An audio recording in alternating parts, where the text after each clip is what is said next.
love this time of year, especially in the nighttime, man. It's time to break out the hoodie again. Windows are open, the air conditioner's off. You feel the cool, crisp, fall New York City air, especially in the suburbs, man. It's nice. It's nice. Take 22. Yeah. What's going on here, man? Saturday night. What's going on? Saturday Night Collision, man. Decent show.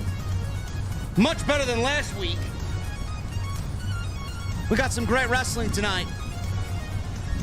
We got Bryan Danielson and Claudio Castagnoli against Ricky Starks and Big Bill, man. Loving Ricky Starks and Big Bill at the moment, man. Really, really good shit there. Andrade is back. Anytime Andrade's on my TV, man, you're not going to hear a peep out of me. Jay White's back.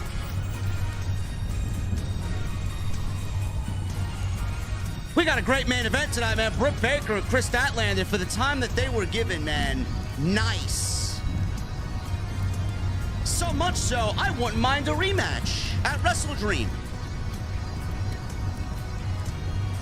And we're going to go over the rumor right now. That is all that it is, a rumor that AEW is headed to Max, HBO Max, whatever you want to call it. And that they're shifting to 12 pay-per-view per year. This is a good thing, especially for my wallets. Anyway, ladies and gentlemen, I got my cold beverage. We just popped that son of a bitch open, and we're going to the OTS Beer Garden. Don't get used to it, because this is the last week we'll be in the beer garden. Then we're going right back to my mother's basement, where we're going to have the finest of cocktails. But I'll meet you guys in the beer garden, and you know what the deal is, man. What the fuck are you guys drinking? I'll see you over there.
AEW successful?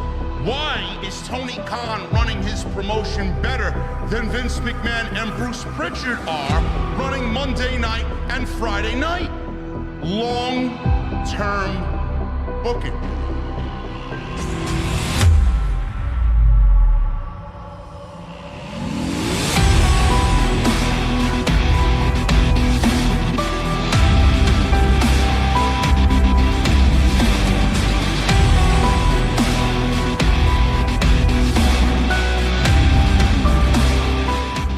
What is going on, guys? Thank you so very much for stopping by the channel once again this evening. This is your AEW Collision post show for September 16th, 2023. I am your host, JD from New York. As always, coming to you live from the OTS Beer Garden.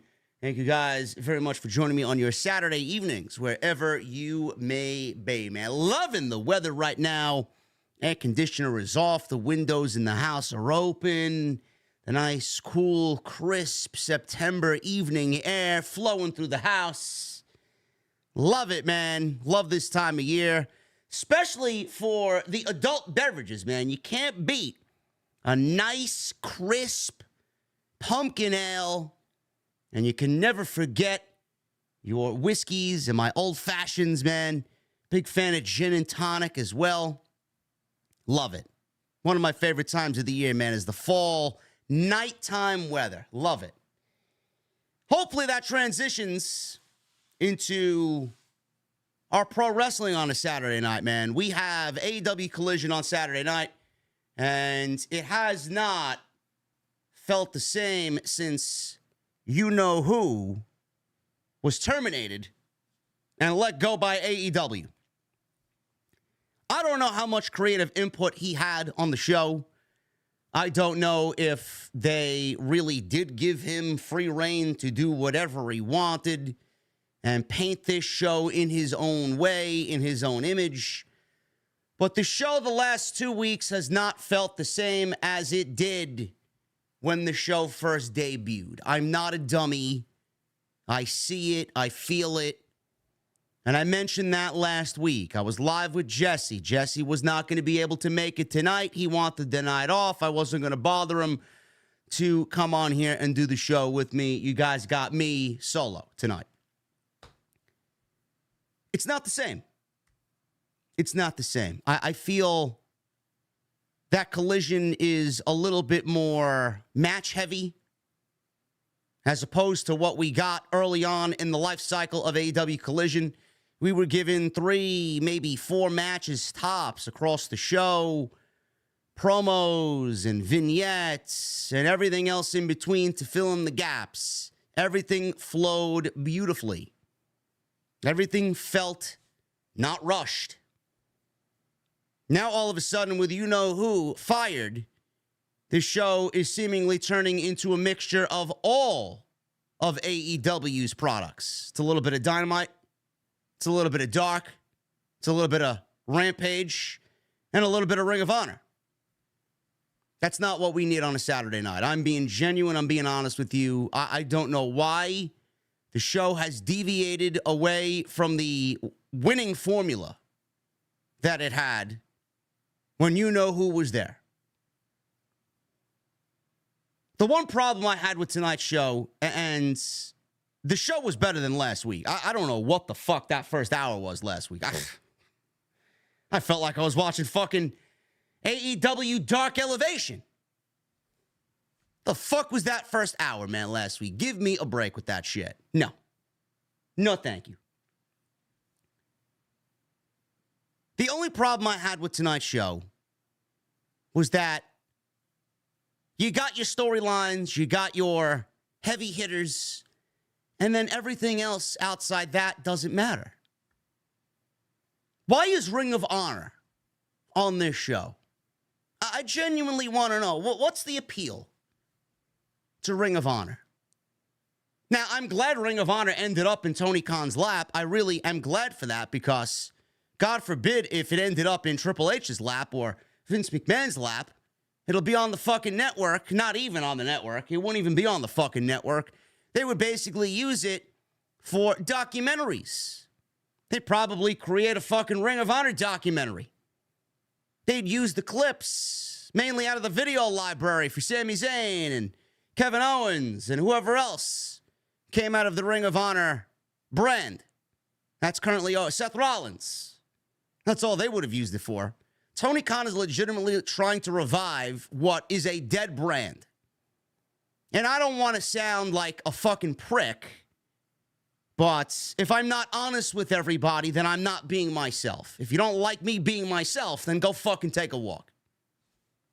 Don't watch me. Go watch somebody else.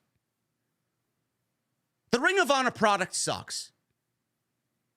Some of the star talent on Ring of Honor shouldn't even be on Ring of Honor. They don't deserve to be on Ring of Honor. They deserve to be on a bigger stage like Dynamite or Collision. What are we doing? We got the Ring of Honor Tag Team Championships on the World Heavyweight Champion in MJF and Adam Cole. I don't understand why we're going along with that. Now, granted, it is a great storyline, and it's going to play into whatever happens there. But on paper, it kind of looks ridiculous. The Ring of Honor Trios Championships will be defended next week at Grand Slam. Why? What does the Ring of Honor Trios Championships have to do with anything on Dynamite or Collision? They're basically being used to get Adam Page and the Young Bucks on Grand Slam because right now they have no program going into Grand Slam. Yeah, I know what I'll do. I'll put the Trios Championships on the line. We'll put the Young Bucks and Adam Page together. Great. Who gives a shit? Don't care. Why do we see the Righteous on AEW Collision? Why do we see the Iron Savages? Do you know what the Iron Savages were greeted with tonight in a match against FTR, this FTR Open Challenge? They were greeted with chants of, "Who are you?" I know if I'm a promoter, if I'm in Tony Khan's boots, that doesn't make me feel good as a promoter. It doesn't make me feel good if I'm the Iron Savages either. Who are you? My thoughts exactly. Who are you? I know who they are. But the fucking fans at Penn State tonight don't give a shit who they are. Who are you?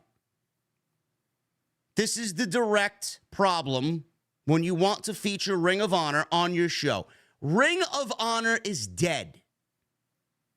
It is on an app that I refuse to pay $9.99 for to basically watch something that was free on YouTube, which was AEW Dark. That's what the show has been reduced to. It is AEW Dark disguised as Ring of Honor TV. What are we doing here? AEW Collision went from featuring heavy hitters, big-time matches, rich with storytelling when CM Punk was in charge, and now we're reduced to an AEW Collision that is 1/3 Dynamite, 1/3 Rampage, and 1/3 Ring of Honor / AEW Dark. That's not what I signed up for. It's not what anybody signed up for. But this is what we're doing. The formula, the flow changed from when CM Punk was in charge. We went from 4 matches and video packages and promos in between. Collision has started to look like a heavy-handed Dynamite with these matches and the match cards that are announced before the show takes place. We got 6 matches tonight with fucking promos all over the place. Why do we need the show to feel just like Dynamite? I don't get it. And I'm not saying this because I feel like I need to complain tonight. I'm saying this because nobody else will. Everybody else is going to be like, "Oh, yeah, Dark, Ring of Honor, I think these people are retarded." Watch the show. Watch the show.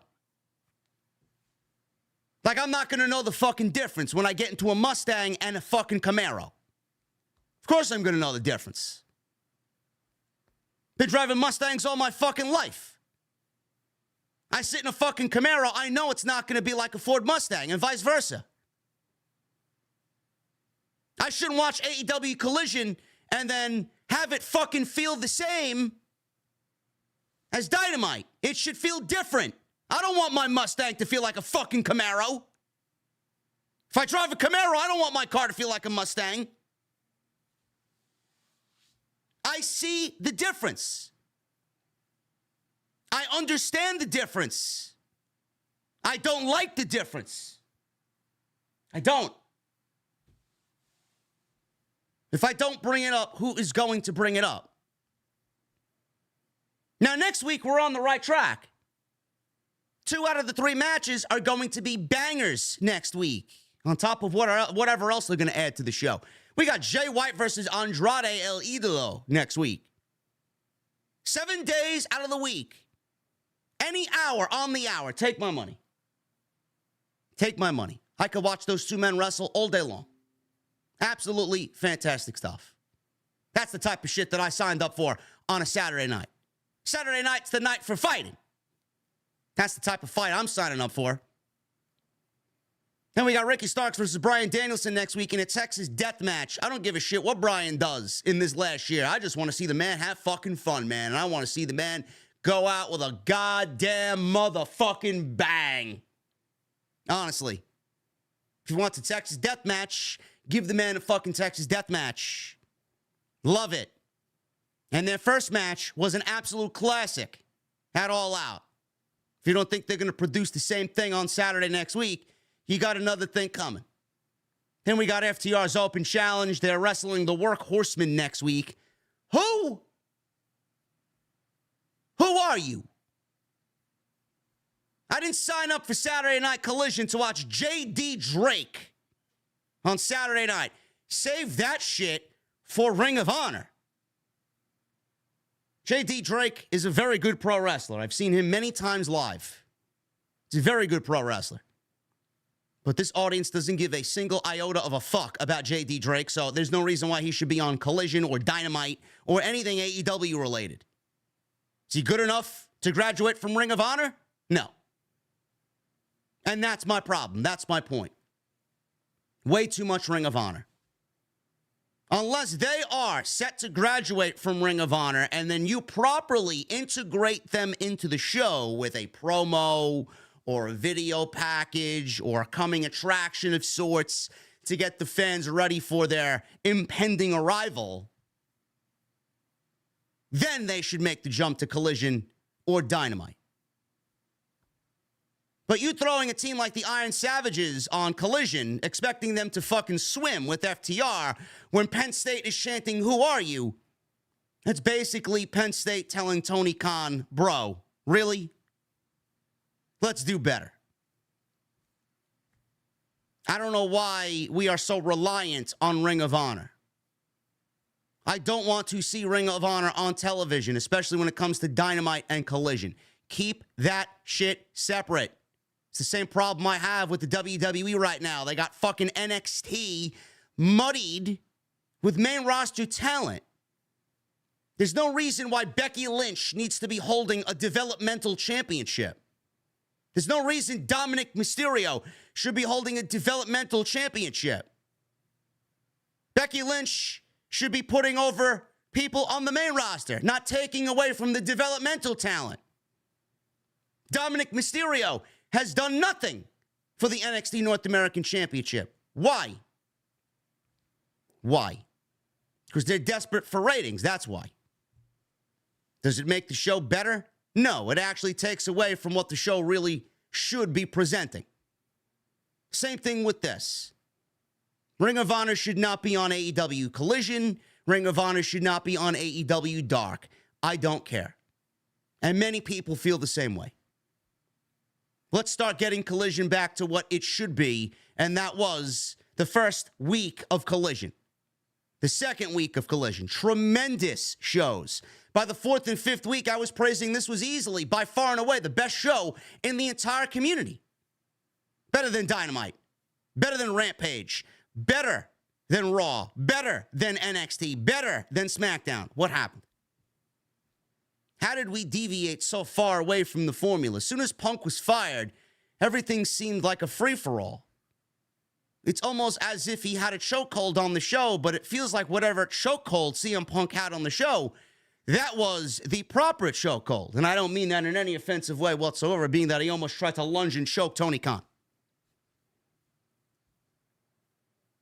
Another problem we have is I seriously wish, and I'm tired of repeating myself, I genuinely wished AEW would keep the brand split, or whatever soft brand split they did have.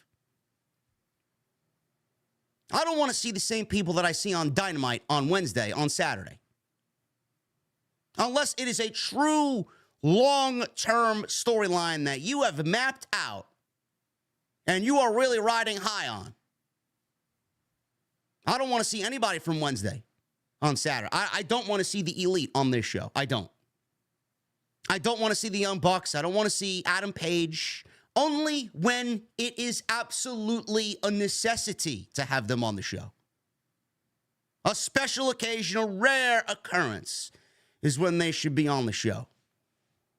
As soon as Punk has left, they've been on every show. Whether it's a backstage vignette, a promo, or something within the ring. Don't want to see them on the show. Dynamite is their show. Keep them on that show. The brand split should have still been in effect. It seemingly has gone away. That soft brand split, don't know if it was Tony Khan's decision. Don't know if it was a Warner Brothers Discovery decision. I don't know. But again, as soon as CM Punk got fired, the doors for Collision were wide open to everybody. They could be wide open to everybody, but that doesn't mean we should have the same cast of characters that we see on Wednesday on Saturday. I want a dedicated roster on Saturday that is dedicated specifically to Collision. I want to see people wrestle on Saturday exclusively. I want to see people wrestle on Wednesday exclusively. The sheer size of the AEW roster can absolutely handle it. 2 different shows, 2 different feels, 2 different sets of wrestling shows that the fans are going to watch between Wednesday and Saturday. This is what the show needs. It needs to differentiate itself from Dynamite. The only thing that's different between Raw and SmackDown is the fact that one is 3 hours and the other is 2. Other than that, the show is the same, minus the colors. It's the same fucking show. WWE's breaking their own fucking system, breaking their own draft. Exclusive rosters, my ass. There's loopholes in what WWE does. The Judgment Day is on all 3 shows. I don't want to see Judgment Day on all 3 shows. That's a quick, surefire way to get people tired of the Judgment Day. I don't want to see The Miz on Friday when I have to fucking watch him on Monday. I don't want to see LA Knight on Monday. I want to watch him exclusively on Friday. It gives me an added bonus of tuning in to Friday Night SmackDown. I don't want to see people jump ship from one show to the other because. Simply just because. With the sheer number of talent that Tony Khan employs, there's absolutely no way you can convince me that they could not make a brand split successful. I'm not even talking about the championships. I mean, that is the least of my concerns. I'm talking about who we watch on TV on a weekly basis. That's what's going to separate Collision from Dynamite. That's what's going to separate Collision from feeling the same. Right now, I can't tell the difference between Rampage and Collision outside of an opening theme and the fucking colors presented on the show. And the commentary team, which I enjoy a lot better on Saturday than I do on Wednesday. Nothing against Excalibur. I'm just kind of burnt out on Excalibur. Taz is fantastic. Kevin Kelly and Nigel McGuinness are fucking great. Those are just some of my concerns on Saturday night. And they will be concerns. They will continue to be concerns. I don't know if Tony Khan's ever going to address these concerns. He's probably not. He does what he wants to do. It's his fucking show. All I can do is offer up my valued and expertise in what I do here. I'm not a slouch. I'm not a dummy. I'm not some fucking amateur, man. I've been watching wrestling all my life. I know what is good. I know what is bad. I know what works. I know what doesn't work. I know what they should do. I know what they should not do. I don't want to watch the same show on Saturday as I do on Wednesday. The mystique of the show is gone. You should want to book this show at the very best that it could be with the amount of competition that you have on a Saturday night. I feel like they just throw their hands in the air and just give up. Oh, yeah, we'll book whatever we want. Nobody's going to give a shit anyway. It's going to get fucking buried in the ratings and it's going to get buried in the demos. What the fuck do I care? I wish more wrestling promotions didn't feel that way. If you actually booked a good show and a separate show and a unique show, people would go out and remain interested. The more you settle into this Ring of Honor, Dark, Dynamite mixture, people are not going to want to watch because there's really nothing to have them come back to. What are we coming back to here? Britt Baker, I could see her on Wednesday. Statlander, I could see her on Friday. What am I coming back to? Andrade? Jay White? That's 2. Miro? Hobbs? Starks? It's a nice core nucleus of talent. Bryan Danielson? I see Bryan on Wednesday. If you want to make Brian exclusive to Saturday, I'm okay with that. FTR, they got a nice core nucleus of talent that's specifically on Saturday. We got to up that number tremendously. Seriously. Just want the show to feel different. I don't want to sit here and watch the same show that I do on Wednesday. And get rid of this Ring of Honor presence, man. Nobody wants to see Ring of Honor anywhere on AEW television. You want to save that shit for Rampage? So be it. Nobody watches Rampage. Rampage is a waste of a fucking hour. Keep it on the app. Keep it on YouTube or wherever else you digest Ring of Honor. I do not want to see it on AEW television. Tonight's show, much better than last week. Bryan Danielson, Claudio, Starks, and Big Bill. Great stuff. Ricky Starks is tremendous. I hope to God that they continue to consistently book Ricky Starks the way that they have been, because this man is absolutely going to be a megastar for AEW. But I said it on Tuesday, I believe, when we talked about this with Andrew Baydala on TNT. Is Tony Khan booking Ricky Starks now because he wants to book Ricky Starks? Or is he booking Ricky Starks because he feels like he has to book Ricky Starks so that he doesn't venture off and get interest to go to AEW? Or WWE, rather. To leave AEW. That's what I want to know. Is it more they want to push Ricky Starks because they believe in Ricky Starks, they see Ricky Starks as the future, or are they booking Ricky Starks because they've done Ricky Starks dirty so many times before? And with all the rumors that he's next, that he's great friends with Cody, that he's going to jump ship, is Ricky Starks the next one to leave AEW to jump ship to WWE? Is that a potential as to why they're booking Ricky Starks so prominently now on Saturday night? I wouldn't put it past them. All of a sudden, Ricky Starks' stock has rose the last few weeks. Wonder why. Also, Britt Baker, Chris Statlander, tremendous main event, man. For the time that they were given, I could have watched them go another 5-6 minutes easy. They were given about 10 minutes or so. What they produced was a very good main event match, to a point where I would not mind to see them wrestle a second time for that TBS championship. And Britt Baker, man, I'm like, holy shit, look at this main event tonight on Collision, man. We got Britt Baker from Pittsburgh wrestling Chris Statlander for the TBS title at Penn State tonight on Collision. And you know Tony Khan is all about moments. Was he going to give Britt Baker the championship tonight, man? They had me at one point believe that Britt Baker was walking out with that championship. And in the closing stretch, man, they produced some great visuals towards the end of that match, man. That was a really great last few minutes of that title match tonight. Awesome stuff. Maybe we get the rematch at Wrestle Dream. I think a lot of people are going to want to see the rematch and Britt versus Statlander too at some point. Also, FTR's Open Challenge, not a big fan. Open Challenges need to die in a fire. They have to go away. Seriously, they have to go away for many, many, many years, man. An Open Challenge doesn't mean anything to me. An Open Challenge used to feel fun. It used to feel unique. Not anymore. Battle Royals don't feel unique. Tournaments don't feel unique. Everything's just overplayed and outdone. And Jay White, one-on-one with Andrade next week. Apparently, Bullet Club Gold is targeting Andrade. What does that mean? Lots to talk about, man. Plus Tony Khan and the rumor of AEW going to Max. We will talk about it right at the top here. And I want to thank you guys for joining me here on the AEW Collision post show for September 16th, 2023. Follow me on social media, man, at JDfromNY206. Twitter, Instagram, TikTok, and Cameo. Make sure you guys hit that subscribe button down below. Turn on the bell for notifications. Hit that thumbs up. It's going to be a slow night. I can tell already.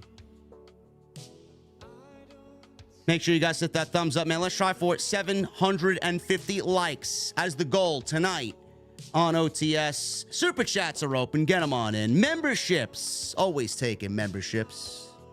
If you guys want to become a channel member, or what I call VIPs, make sure you guys hit that join button down below. Super chats will hang out at the end of the show if you guys want to get them on in and ask any questions you want. Let me know what you thought of Collision tonight. Let me know what you thought of Friday Night SmackDown with Dwayne Johnson, The Rock, returning to WWE. They are yours, man. Last call at the end of the show. We were live earlier this afternoon, man, with the SmackDown post. I went full detail on the interview with Pat McAfee and The Rock. Why didn't Roman versus Rock happen at WrestleMania 39? I gave you all the answers you need. On the Friday Night SmackDown post show this afternoon, go and check that out. Also, there was an extra with some news today. CM Punk trolling the fans, or is he?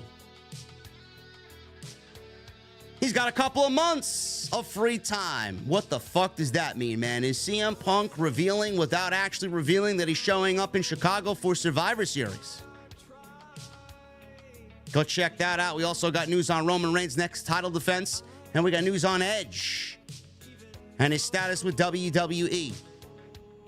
Everything you need for today's news in the SmackDown post and in the extra that I uploaded today. Tonight's show is sponsored by my great friends over at Blue Chew. BlueChew.com, code JD at checkout. All you need to do is pay the $5 shipping and handling. The summer may be dying down, but that doesn't mean the heat in the bedroom has to die down. BlueChew.com, code JD. Go get your free sample. All you need to do is pay the $5 shipping and handling.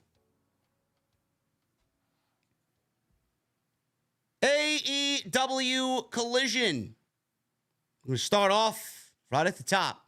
We got cold open videos, which we saw Danielson, Castagnoli, Big Bill, and Ricky Starks for their tag team match. Britt Baker and Chris Statlander, John Silver, Anthony Bowens. And we go right into the open with Big Bill and Ricky Starks against Bryan Danielson and Claudio Castagnoli. This was a very, very good tag team match, man. Hot open. And I love what Big Bill and Ricky Starks are doing on television.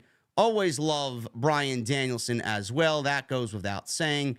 Claudio is tremendous. The only thing I did not like about this match is the fucking screaming banshee that was sitting somewhere within earshot of the fucking ring mics or the cameraman. I don't know what was going on, man. We got someone...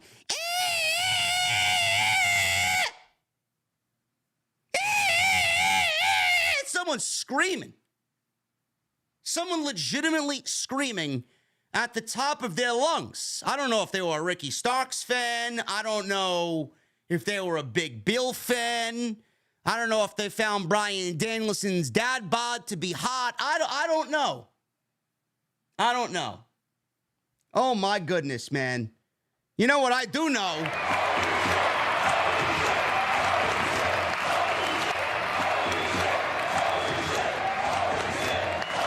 You know what I do know? Thomas motherfucking Franco with a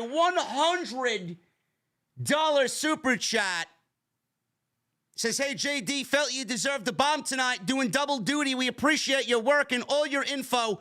Have a drink on me, buddy, he says.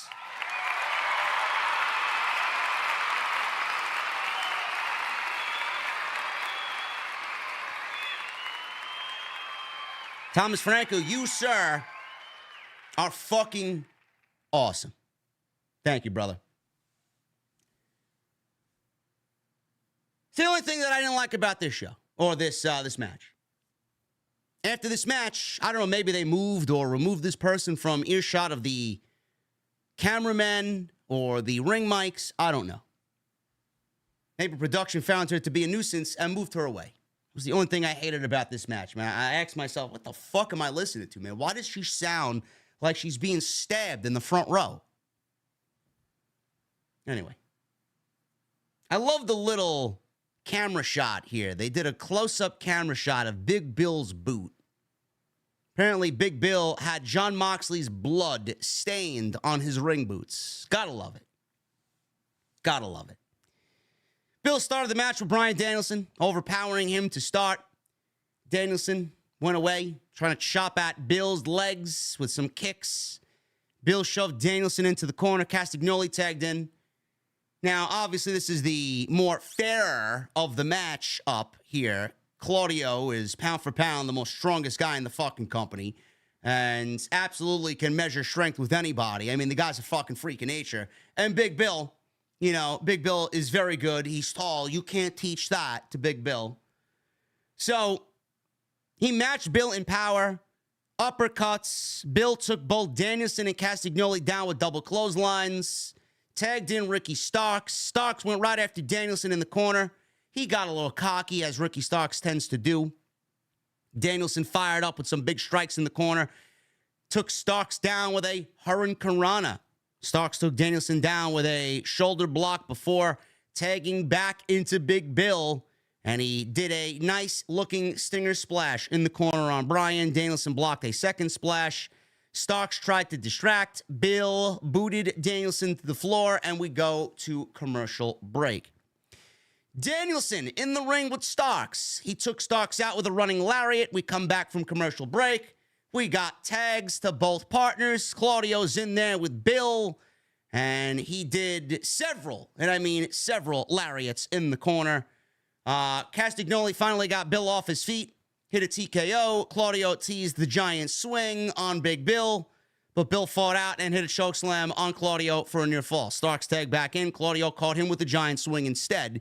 It would have looked great if he did the giant swing on Bill, but maybe they're waiting for something else. Claudio, after the swing on Starks, transitioned into a sharpshooter. Bill comes in and boots Claudio. Danielson sent Bill to the floor. This led to Claudio getting a near fall on Starks. Danielson tagged in. Body kicks. Starks avoided a label lock. Bill got a cheap shot in, leading to Starks hitting a spear for a near fall. Claudio and Bill brawled into the crowd towards the end of this match, leaving Danielson and Starks in the ring. Starks counted a back suplex for a near fall, fell right on Bryan's face off the top rope, countering that back suplex. Starks pushed the referee, hit a low blow while the referee was just momentarily distracted. Hit a low blow on Bryan Danielson, hit the Rochambeau, and he got a cheap victory over Bryan Danielson. A victory is a victory nonetheless, and Ricky Starks ties it up with Bryan Danielson, one match apiece. Bryan beat him at All Out in a tremendous match. And then Ricky Starks wins here today in a tag team situation. Claudio wasn't going to lose. He's got the title match against Eddie Kingston on Wednesday's Dynamite Grand Slam. So Bryan was the only logical choice here to take a pinfall. And Bryan is so selfless that he would absolutely do whatever it takes to get whomever he is in the ring with over. So good on Danielson. Very good tag team match. Loving what Ricky Starks is doing. Loving what Big Bill is doing. Big Bill has, and I said this on Wednesday with Jesse, Big Bill has killed everything that he's been in, man. He's looking great. He's gotten so much better in the ring. So much better, man. I remember when they broke Bill up away from Enzo in WWE and they wanted to ride Big Bill or Big Cass in WWE as a single. That shit wasn't going to work, man. He was not ready for that. He wasn't ready. He wasn't physically ready for that role. He didn't look the part. I mean, it was just so fresh off of that tag team with Enzo. I mean, I don't know why you would break them up in the first place at that point.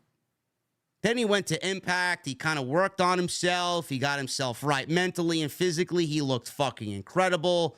W. Morrissey did some good shit in Impact. And he made it back to the Indies after leaving Impact, ended up in AEW. And this is working out great for Tony Khan, man. Bill is looking tremendous. And I'm very proud of him, man. Not only because I was a fan of him, dating back to the Enzo and Cass days, but he's a New Yorker. And us New Yorkers got to represent, man. Guys like Cass, guys like MJF, guys like Santana, man. There's some fucking talented guys coming out of New York, man. So I'm loving what Big Bill is doing. Great shit. Ricky Starks, I said this in the open, man. Ricky Starks, as soon as they moved Ricky Starks to Collision, I had a feeling that Ricky Starks was going to be a prominent star on the show. How much of that star was going to be able to shine? I don't know. I feel now with CM Punk being fired, it opened up the doors for AEW to move Starks up another notch up the ladder. Now, I want to say this. I'm going to put my conspiracy theory cap on, like I usually do. And you may agree with me, you may not agree with me. AEW, for the most part, has been very hot and cold on Ricky Starks. There's always talk about who's going to end up joining WWE from AEW. Who's the next to go? Cody went. People were saying MJF was going. MJF isn't going anytime soon. I hope to God not. Jade Cargill is the latest rumor. Jade Cargill going to end up in WWE, potentially. Wardlow is another one. Ricky Starks is always a part of that discussion because of the relationship he has with Cody Rhodes. Now, they have been hot and cold. If you go back to January, if you go back to the beginning of this year, they were very hot and cold on Ricky Starks. They had that feud with Jericho. The feud with Jericho happened. Everybody thought it was going to be good enough to put Ricky Starks to the next level. And then they kind of phased him out. They sizzled him off a little bit. They let that momentum die down. They didn't really do much with him. The next time that they did something with him was basically at the start of AEW Collision. They paired him off with CM Punk and FTR. He was in the Owen. He won the Owen Hart Cup, beating CM Punk in the Owen. And they're riding that consistency and that momentum with Ricky Starks. But the thing is, they have been so hot and cold, and CM Punk did get fired, which opened up a spot for Ricky Starks to move up. I'd love to know if CM Punk was still there, how Ricky Starks would be featured on the show. Would it be the same way that we're seeing now, or it would be a little less? Is AEW pushing Ricky Starks because they know what they have in Ricky Starks? They finally opened up and realized what they have in Ricky Starks? Or are they pushing Ricky Starks because of all the rumor and speculation and talk that he may end up in WWE and they don't want to lose him, so they're going to give him a great push. They're going to give him a potential championship. They're going to feature him as the star of Collision because they don't want him to jump ship. They can ill afford to lose Ricky Starks. That would be a fucking mistake. That would. Ricky Starks has become his own man on this show and has gotten better year over year over year since he's been with AEW. If they let him walk, that is a major loss. That's just neglecting the talent and saying, hey, we did all that we could do with you. It's all right if you go over there. Now, who knows what he wants to do? Who knows how long his contract is with AEW? But AEW can ill afford to lose Ricky Starks. They don't need to. They don't want to. They shouldn't. But I'm loving what him and Big Bill are doing. Brian can do no wrong. Brian can absolutely do no wrong no matter what he is doing. And Claudio, man, I'm looking forward. You know, I just mentioned the Ring of Honor shit. I'm not even talking about the Ring of Honor world title. I just want to see Claudio and Eddie fight. I don't give a fuck what title's on the line. I just want to see them fight at Grand Slam on Wednesday. It's going to be tremendous. We got a recap between the Mogul Embassy and the Elite. Swerve Strickland, Brian Cage, and Prince Nana. They challenged the Young Bucks and Adam Page to a match at Grand Slam. The Young Bucks and Adam Page answered, telling the Mogul Embassy to put their Ring of Honor six-man tag team titles on the line. Nick Jackson said they'll see the dweebs last week. Matt Jackson told Brandon to cut the camera and shut the camera off. Now, the match makes sense. The match legitimately makes sense. I mean, Swerve has targeted Page. Obviously, he's got Brian Cage and the Mogul Embassy there to back him up. They attacked Adam Page on Wednesday night. So obviously, the Elite are going to come and back up Adam Page. Fine. That's great. But why are we putting the Ring of Honor Tag Team Championships on the line? This has to do with Swerve and Adam Page. It has nothing to do with the Ring of Honor Tag Team Championships, or the Ring of Honor Trios Championships, rather. We don't need to see AEW television muddied up with more irrelevant championships. Nobody cares. You have a set of trios championships on AEW television. Why do we need 2 sets of trios championships defended on AEW television? Does nobody have a problem with this? The Acclaimed are holding the AEW trios titles. We have the Ring of Honor 6-man tag team titles defended on a show that should feature the AEW trios titles. Don't you understand? The more you feature those 6-man tag team championships, the values of your trios championships decrease. Why do you want to go after the Ring of Honor tag team or the Ring of Honor trios championships when you got trios championships on your own fucking brand? It doesn't make sense. It doesn't make sense. This is why I have a problem with the Ring of Honor titles on Dynamite and Collision. Samoa Joe is carrying around the TV championship. Now, he hasn't defended the TV championship outside of Shane Taylor on All Out. But we have a TV championship. It's called the TNT title. Or the international title. I can't fucking decide which one is a TV title. They're both defended frequently. We don't need those titles on Dynamite and Collision. We got a vignette of Powerhouse Hobbs. He talked about the next chapter in the book of Hobbs, and he focused on destruction. He talked about administering physical and mental pain. He said it doesn't matter who you are or where you are. No one is safe. Great. More Hobbs on my TV, please. Is he going after Miro? I'm assuming he's going after Miro. Don't know why they wouldn't revisit that after that tremendous match at All Out. Hopefully that's exactly where they're going. Miro, speaking of which, he got his own vignette. Talked about his wife delivering temptation when he was at his weakest point. He said when he tries to step away, she does everything to pull him back. He said any fool who doesn't want to be redeemed will be in a pine box. This is the word of the Redeemer. Boy, Miro, man, he is fighting those temptations against his wife, his hot and flexible wife, Lana, man. He said when he tries to step away, she does everything to pull him back.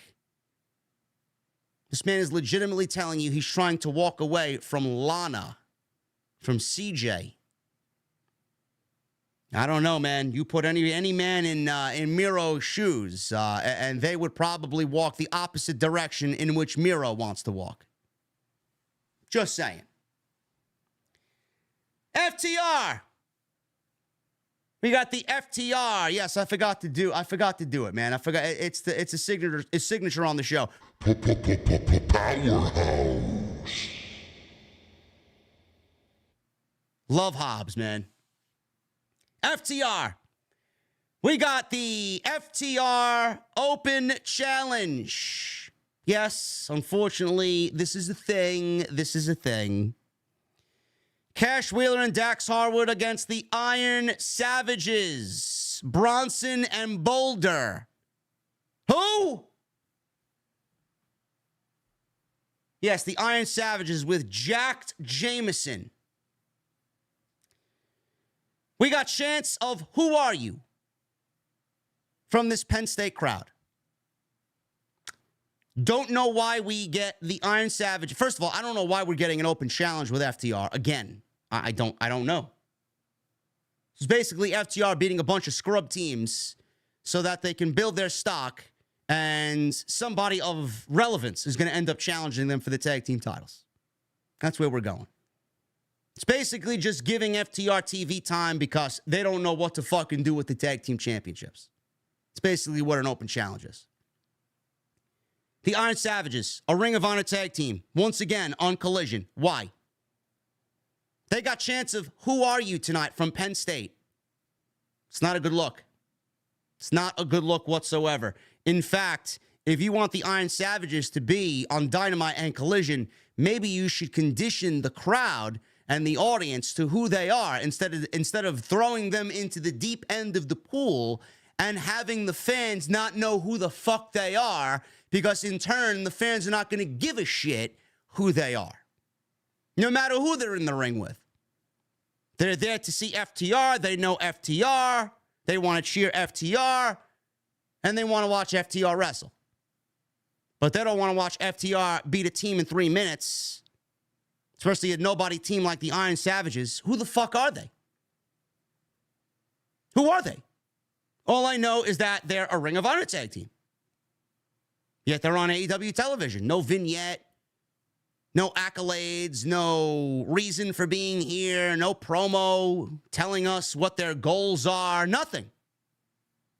Who are you? What are you doing here? What is your mission statement here? Nothing. Open challenge. I don't want to see nobody teams answer an open challenge. I don't. It's fucking stupid. You know, we're not fucking 5 years old anymore. We know that Tony Khan writes the show. He's got the power to make the open challenge feel relevant and special, yet he uses it to bring out a team like the Iron fucking Savages. And then next week, the Work Horsemen with JD Drake. And whoever else is on that fucking team. Fuck me if I don't know. Who's JD Drake's tag team partner? I don't know. I don't watch Ring of Honor. I watch enough wrestling during my week. I got to sit there and watch 18 fucking matches that have zero meaning. The open challenge used to mean something. The open challenge doesn't mean jack shit anymore. The tournaments have lost their relevancy and they lost their importance, especially on AEW television. Battle Royals don't mean much of anything. Somebody said in the chat earlier that the Texas Death Match doesn't really mean much of anything because AEW does one every 5 weeks or so. It's ridiculous.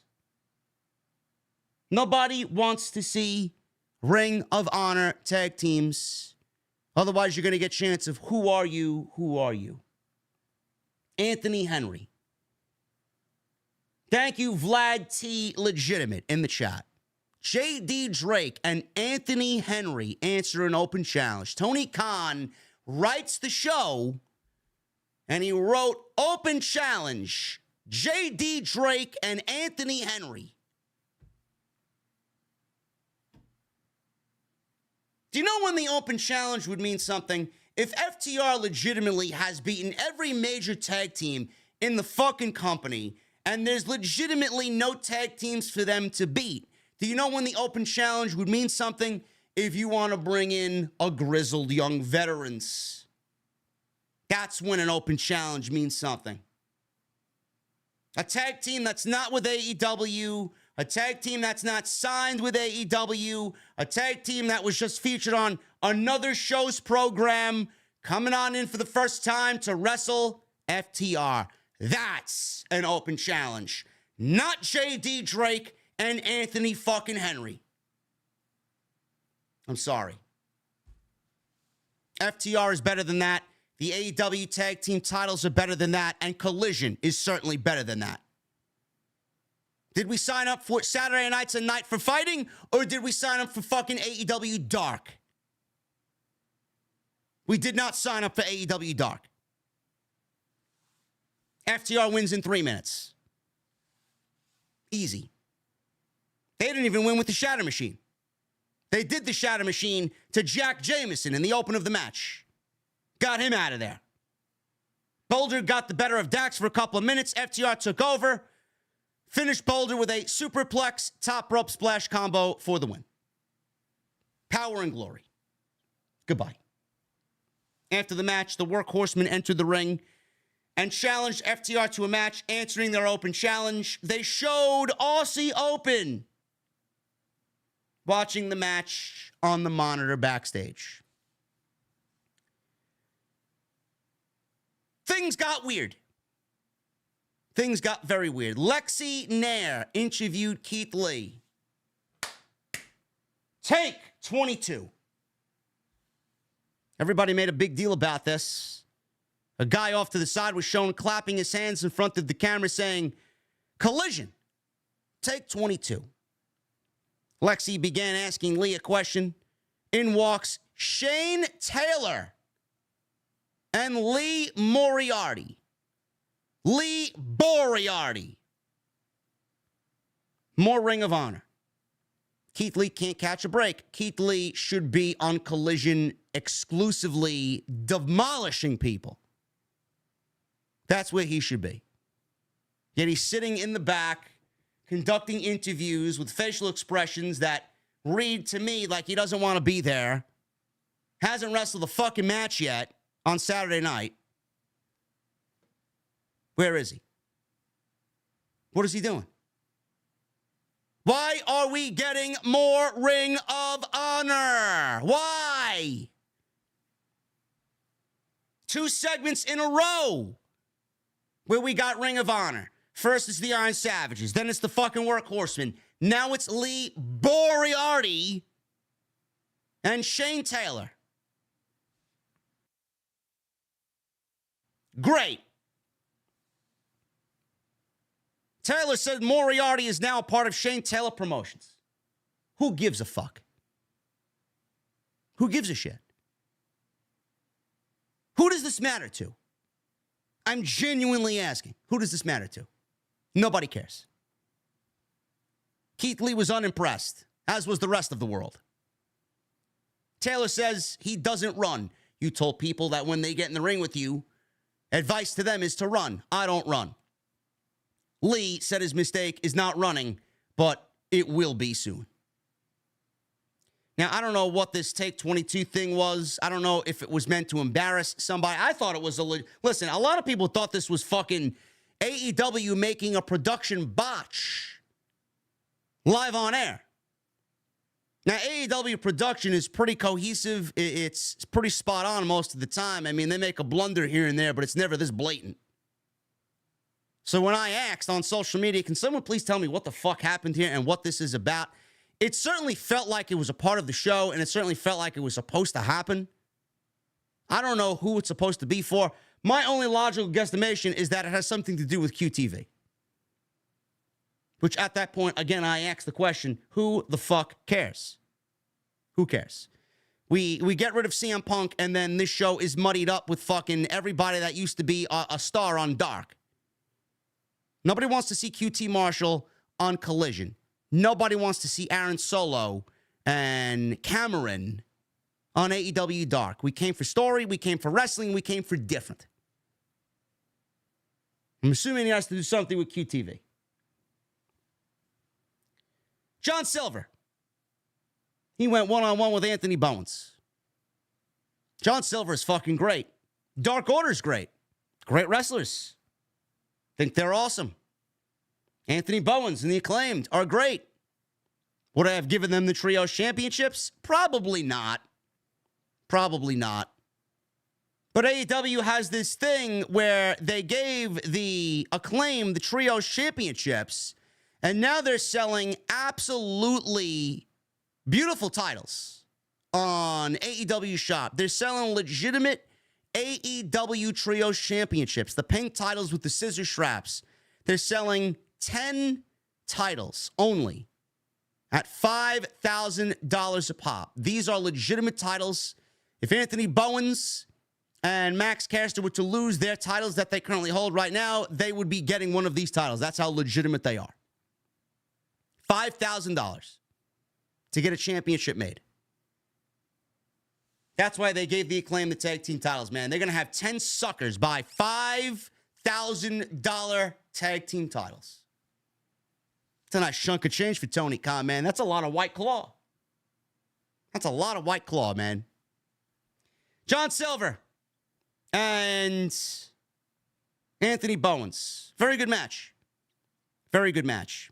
Silver grabbed the microphone before the match started. He noted that the Acclaimed were scissoring wrong according to his research. I don't want to know what John Silver was researching on Google. I do not want to know. He also noted, according to the match contract, that Caster and Gunn were banned from ringside.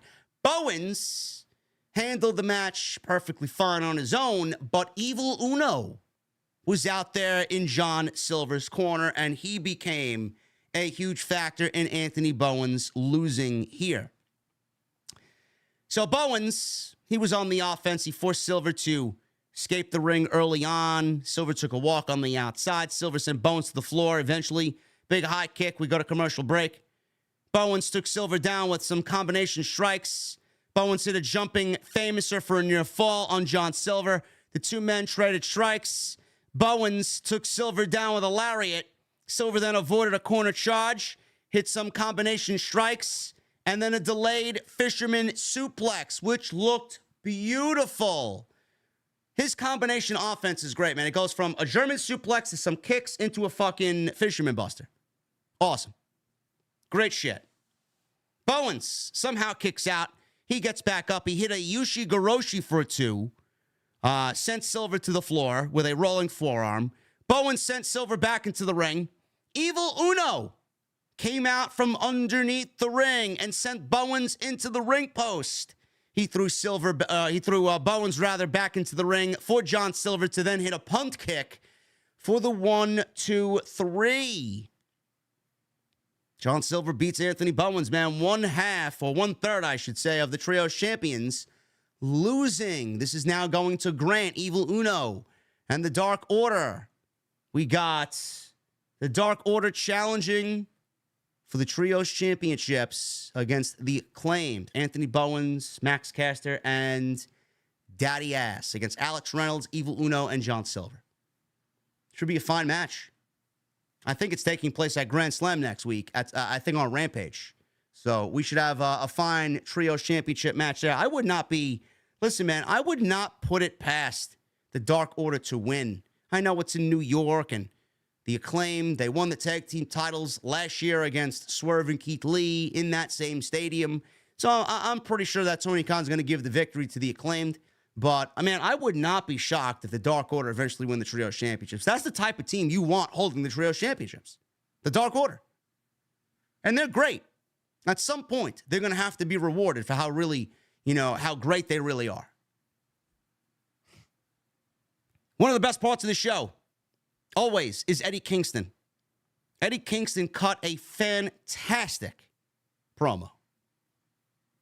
If there's one guy, if you're an up-and-coming wrestler, man, if there's one guy and you're an up-and-coming wrestler that wants to know how to cut a fucking promo, just watch Eddie Kingston.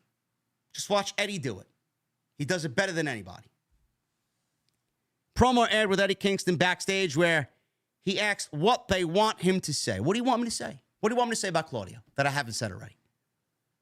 Said he and Claudio go way back, 2006, 2007, when he first moved to the United States. He said Claudio started living with him, started judging him then, knowing what he had to go through emotionally and physically. Claudio decided not to do business, not to respect me. And he looks into the camera and says, "Don't edit this out, you fucking idiot," he says, as they bleeped it. Love it. He left potholes in that road that many of us had to clean up. Then he mentioned Renee Paquette. He said, Renee told me to fix it, and I've been trying. At Grand Slam, I will fix it, win or lose. He said, Claudio said he can't keep friends, but that's right because he pushes everyone away and then he blames them. He said, New York City is always with him, and it's his home. He says he won't let Claudio end this with his shoulders pinned to the mat. Try to beat me in New York. We are built different. We're built in the cold. We're built in misery. He said he isn't ready for the misery and he isn't going to fuck him up in New York, or he's going to fuck him up in New York. He trailed off and he walked away as the camera pointed down to the floor, closing the vignette. This was great. Absolutely fucking great. I don't even give a shit about the IWGP Never Openweight Championship that Eddie Kingston holds. I don't give a shit about the Ring of Honor Championship. The titles mean nothing to me. The titles aren't AEW titles, but Eddie Kingston chasing championship gold is what I care about.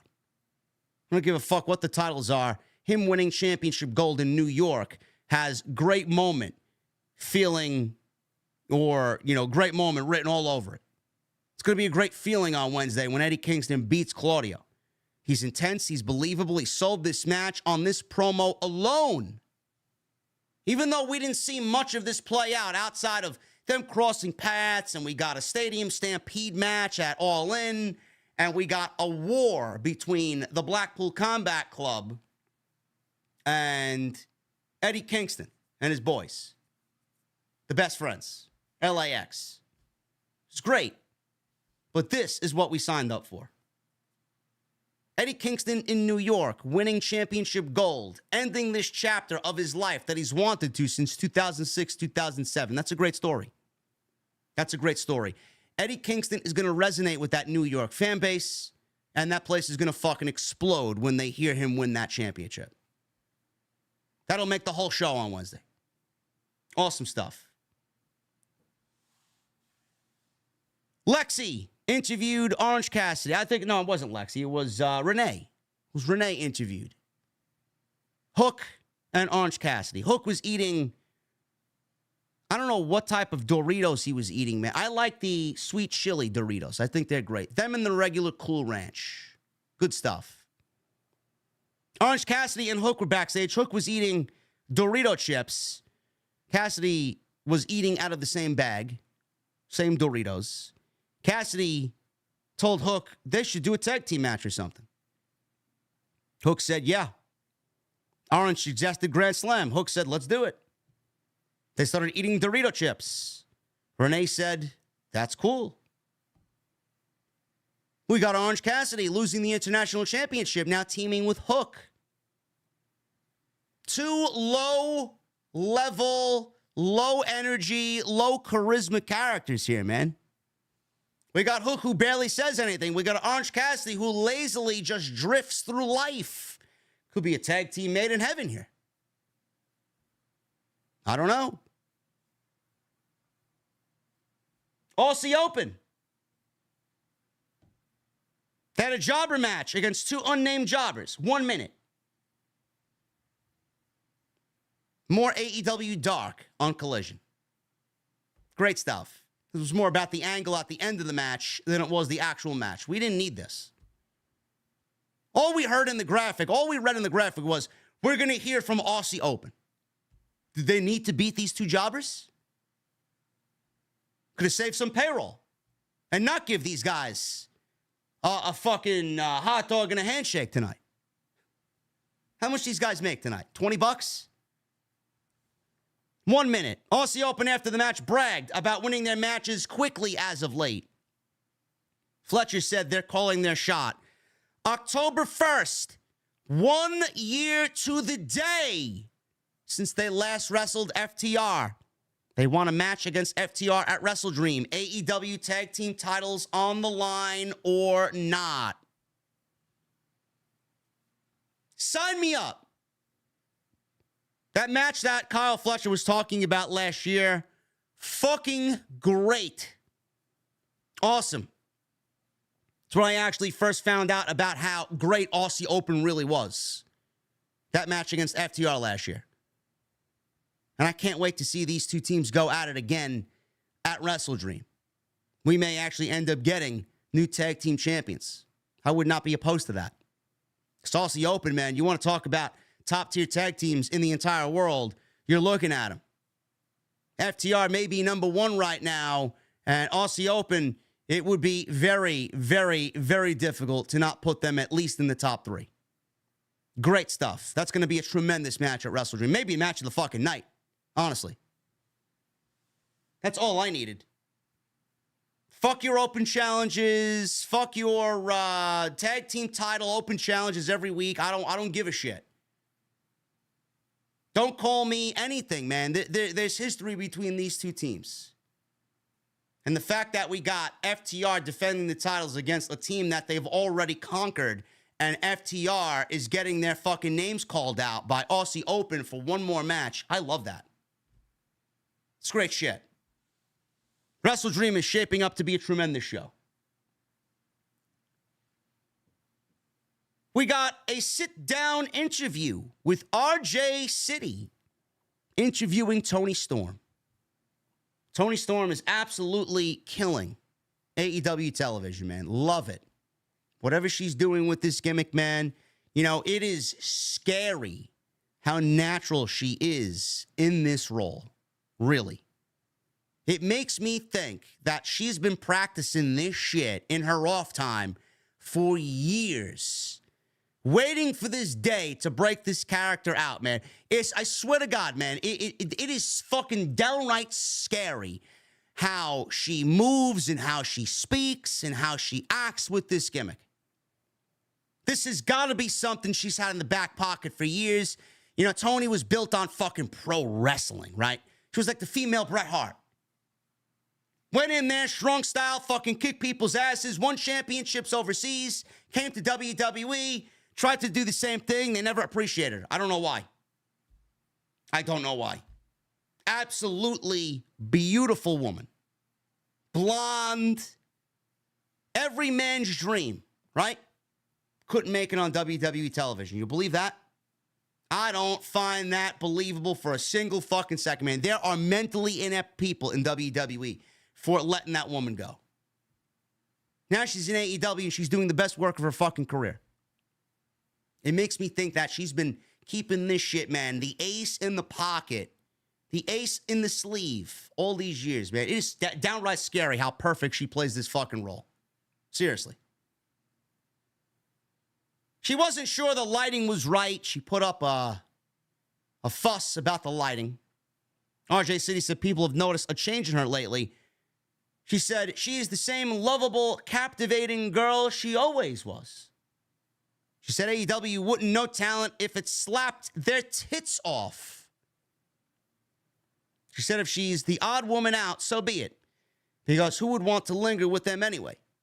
And she complained about the lamp behind her being hideous. It did look hideous. It looked very old lady-ish. RJ City asked someone off camera if they could do something about the lamp so that they can continue the interview. This is going to be an episodic thing. We're going to get this in multiple parts. I can't wait for the next part, man. This was great. Andrade El Idolo. Great to see him back on Collision. He went one-on-one with Scorpio Sky. This was a very good match for the 8 minutes that they got. Crowd didn't really bother to care too much about this. I don't know if that had to do with the lack of Scorpio Sky as of late, or maybe they don't like Andrade. I don't know. I thought it was a decent match. Sky got very little reaction here from the Penn State crowd. It's what happens when you have so much time in between matches, and I know he's caught the injury bug as of late, but it's not doing anything positive for his reaction on TV. Very little reaction for Sky here. Bell rings. They go back and forth. Andrade tied Sky up in the ropes. Hit a couple of dragon screw leg whips. Andrade went to the top rope. Sky shoved him down. Back first on the apron. My God, did that look terrible. Unbelievable. Right after that, we go to commercial break. Andrade fought out of a submission hold. Sky booted Andrade down to the mat. Andrade comes back. He fires up. Went after the knee of Scorpio Sky, which is the injury that Sky suffered. More dragon screws. Andrade went for the double knees. Sky cut him off. Hit a sunset flip for a near fall. Sky hit a dive to the outside. Rolls Andrade back into the ring. But Andrade, as soon as he gets back in the ring, drilled Sky with a back elbow. That signature Andrade El Idolo back elbow. Sky countered the hammerlock DDT with a small package for a near fall. Andrade went right back to the knee. And then obviously because he was targeting the knee, he went for the figure four and transitioned into the figure eight using his wife's move. Great. Andrade could use Charlotte's moves and do them great. But when Charlotte does her husband's moves, they look like shit. Let's keep it that way. Andrade gets the win. Scorpio Sky needs a lot of rehabilitation, man. A lot of rehabilitation to get him back to where he needs to be. After the match, Bullet Club Gold made their way out to the ring. Jay White addressed Andrade from the ramp. Jay White said Andrade appeared to be having a lot of fun watching Bullet Club Gold last week. Jay used the word cock for Juice and Colton Gunn, but not Austin, which made Austin very angry. I don't know why he used the word cock. Somebody know the inside term for that? I found it funny. Jay White's looking like he's having a great time. Jay challenged Andrade to a match next Saturday. Said, "This is the Switchblade era." Andrade invited him to the ring. Jay teased going down to the ring. And the match is next Saturday. Can't wait. Sign me up. Take my money. It's going to be a fucking banger. An absolute banger.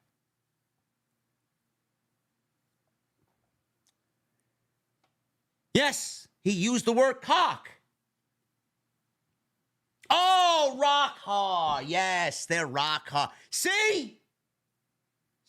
Look. We're getting more, Jesse, we're getting more information on Juice. Now they're using the term cock for Juice. Gotta love it. Gotta love it. We'll keep digging for more information. As if Tony's not enough.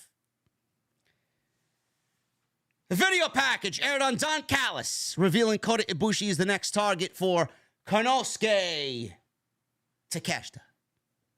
It's going to be a fantastic match at Wrestle Dream. Tony Schiavone interviewed Shibata. He said he'd be defending his ROH Pure title against Nick Wayne on ROH Honor Club. Who cares? Shibata held up his iPhone and used the translation to say that he's coming to Wrestle Dream.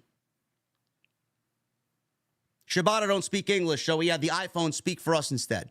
This is great television, said nobody ever. Matt Hardy, Jeff Hardy, the Hardys against the Righteous, Vincent, and Dutch. What am I watching here, man? I'm watching a fucking poor man's Wyatt family. All we're missing is the swamp and the chair, the rocking chair, and some fucking lanterns. Now, I will say this, man. I think the group, the makeup of the group, of the tag team is great. It was always something, man. It always hit with me, man. Waylon Mercy was fucking great. The mannerisms, the way he spoke, his cadence was fucking great, man. I was a big fan of Waylon Mercy. That's why I was such a big fan of Bray Wyatt. The Swamp Man Bray Wyatt. Eater of Worlds Bray Wyatt.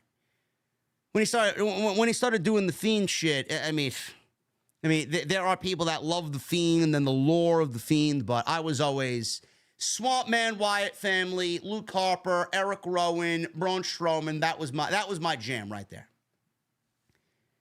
A lot of similarities here. A lot of similarities, man.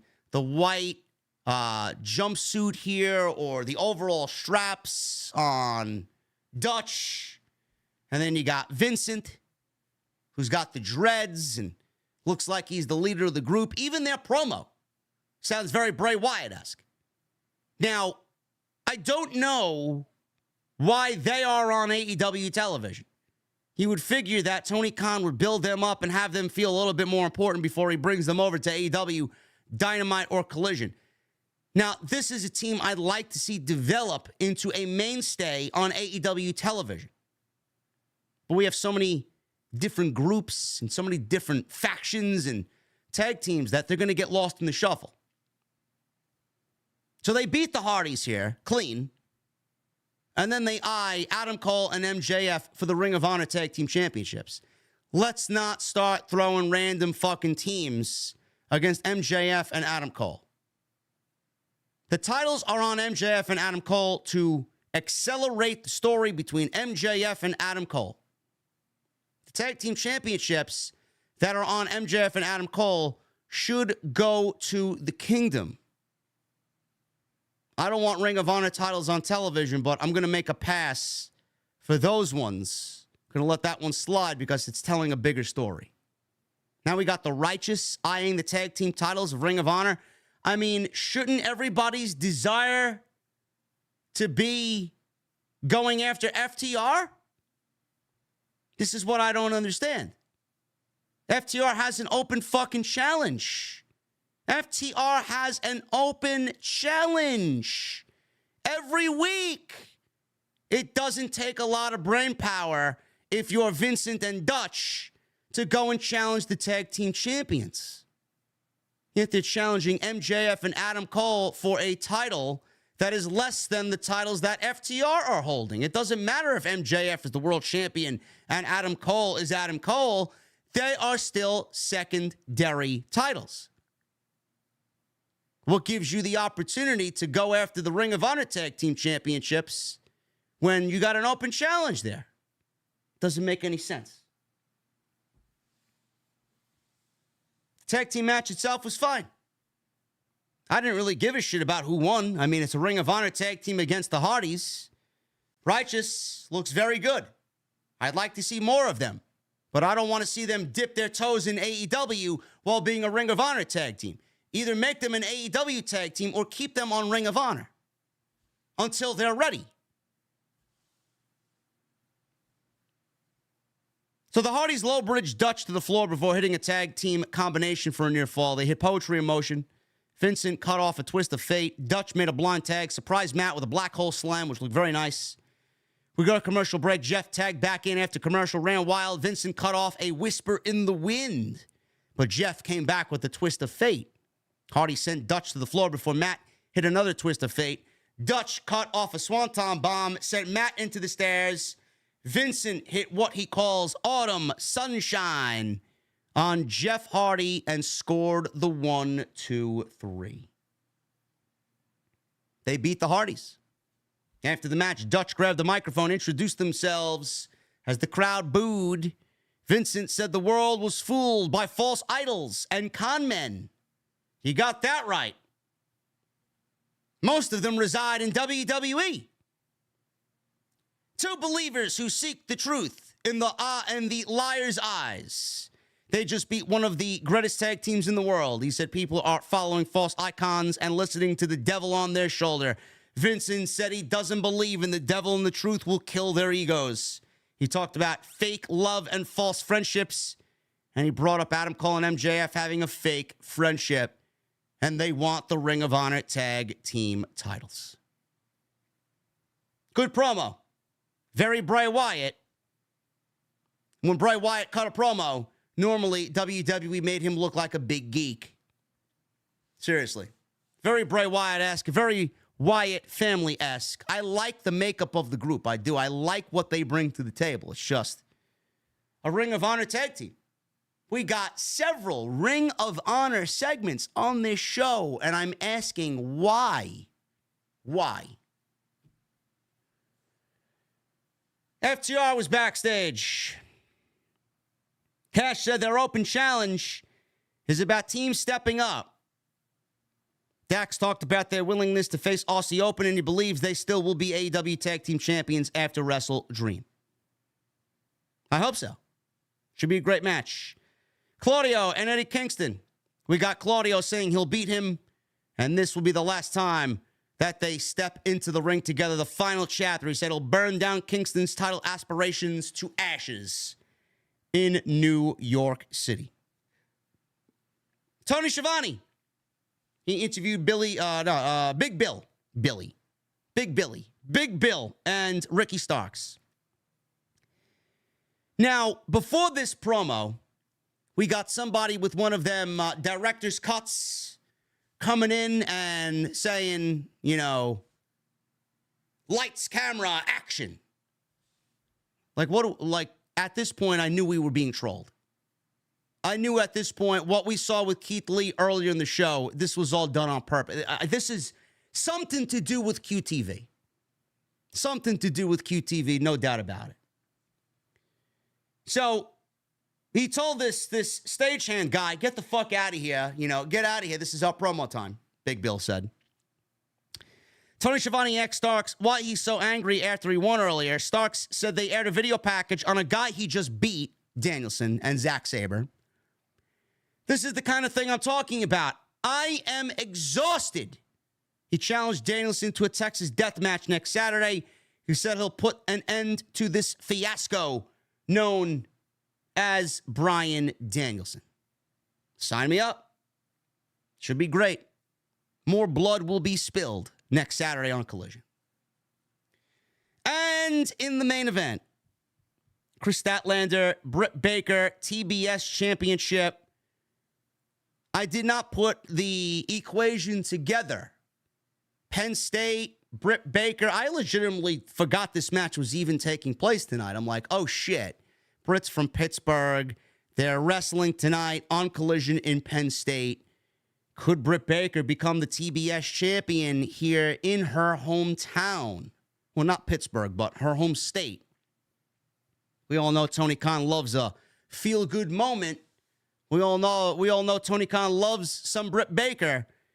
I'm like, are they really going to do the title switch here and take the title off Statlander? I don't think that would go over well with the majority of this audience. I don't. Jim Ross joined on commentary. This was a very good match, man. They went 11 minutes or so, and we got one commercial break in this thing, and the bell rang at 9:50. 9:50. So, after a body slam, Baker rolled to ringside a minute into the match after a body slam from Statlander. Statlander was clutching at her knee, playing up the knee, and they cut to an early commercial break. We come back from commercial break. Baker avoided a Statlander moonsault after the break. Nigel said that they're staying with the match as long as it takes. I don't understand why we get, and this is another pet peeve of mine with both WWE and AEW. Why do we get main event matches that legitimately start at 9:50, 10 minutes before the show goes off the air? Like, this match should have started at 9:40. If you want to take a commercial break, take a commercial break, and then stay with the rest of the match all the way through. That's realistically what they should have did. Yet they opted to go on the air at 9:50 with this match. Bell rings, ding, ding, ding. We go to commercial break, and then we're left with like 6 minutes of television match. Even though it was a picture-in-picture, it's still a commercial break. The moonsault. I don't know what they were planning with this moonsault spot. I mean, I was speaking out loud to myself. I'm like, what did I just watch? Britt Baker is legitimately laying on her back. And she is so close to the fucking turnbuckle that Statlander should have changed course and did a swanton or an elbow drop or something. She's laying so close to the turnbuckle. Statlander's up top. She goes for a moonsault. She does a moonsault, and she misses Britt Baker by a good 6 feet. Over-exaggerating, but, I mean, holy shit. She landed middle of the ring. I don't know what that spot was, but it looked ridiculous, and it looked silly. Statlander, she misses the moonsault. Baker came back with a stomp for a 2 count. Baker pulled out the glove, held it up, put it on her hand. Statlander rolled her up and made a big scene. We got a big setup here. Baker kicked out, ducked a Statlander punch. She then slammed Statlander face first into the mat, set the lockjaw up. Statlander blocked it. They exchanged strikes middle of the ring. Baker landed a sidekick as Statlander charged. She hit a second sidekick. Statlander fired back with a lariat. Both were down and slow to get up. So they were really kind of teasing Britt Baker winning the championship here. Statlander, she is going for a move. Baker countered with a sunset flip for a 2 count. Baker countered Statlander and landed Angel's wings and a stomp for a near fall. Nigel is on commentary telling us about her going back to her roots, Statlander. Baker set up a Panama Sunrise. Statlander picked her up off the top rope.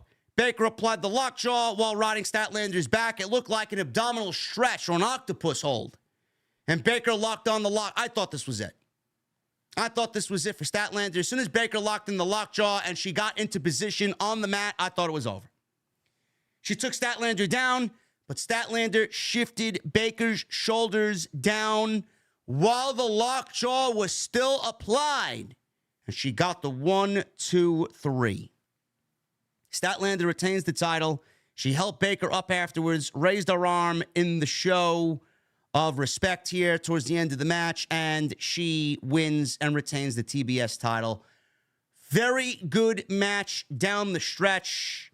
This was awesome stuff, and I thought this was a great way to end the show. The last few minutes of this match were really good. This might have been Britt's best match in a very long time. There is still... I don't wrestle, clearly. But that doesn't mean I can't tell a good match from a bad match. This was Britt's best match in a very long time. Statlander is obviously getting better and better with every rep, with every match, which is a great thing to see. I have not watched the Jade match back on Rampage. People were telling me that it was Jade's best match ever. I got to go back and watch. That doesn't mean she's ready for the main roster. That just means she is accelerating to where she needs to be. She still needs help. She still needs some training.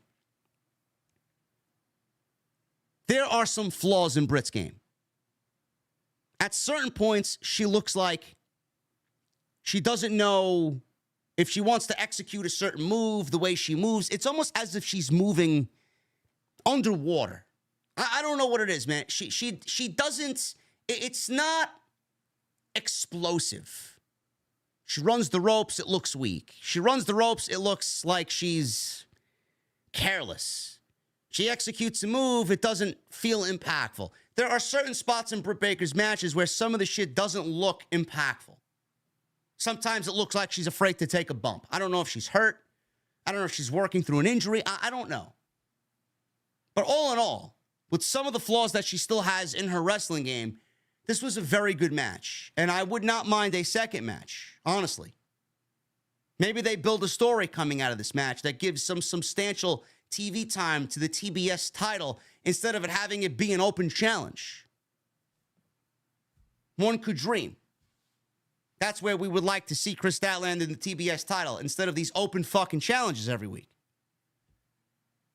But this was a very good match, man. The closing minutes down the stretch were excellent television. The ending was great.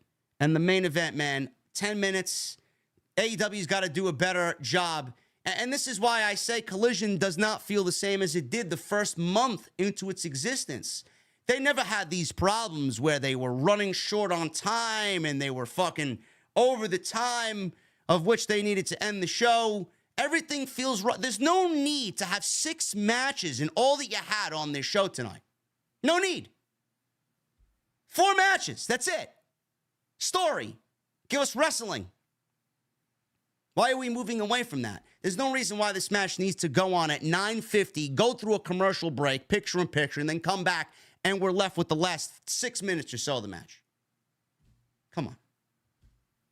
Very good match between these two ladies. Would not mind to see a story with the TBS title involved and a second match with Britt Baker and Kris Statlander somewhere down the road.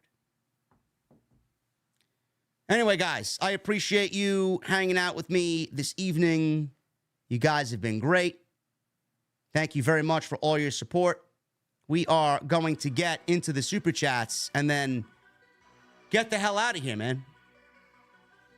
Actually, you know what? You know what I'm doing? I didn't talk about the fucking reason why I titled the video the way that I did. I'm here hitting the music. AEW. Let's end with this. AEW possibly expanding to 12 pay-per-views per year. Moving to Max. That would be great, no? Instead of paying $50 a pop for these shows 12 times a year, we may be getting AEW on Max. Sign up for Max, and then we get these pay-per-views if we simply sign up. However much that costs. What is it, $9.99, $10.99, $11.99? It beats $50 fucking dollars.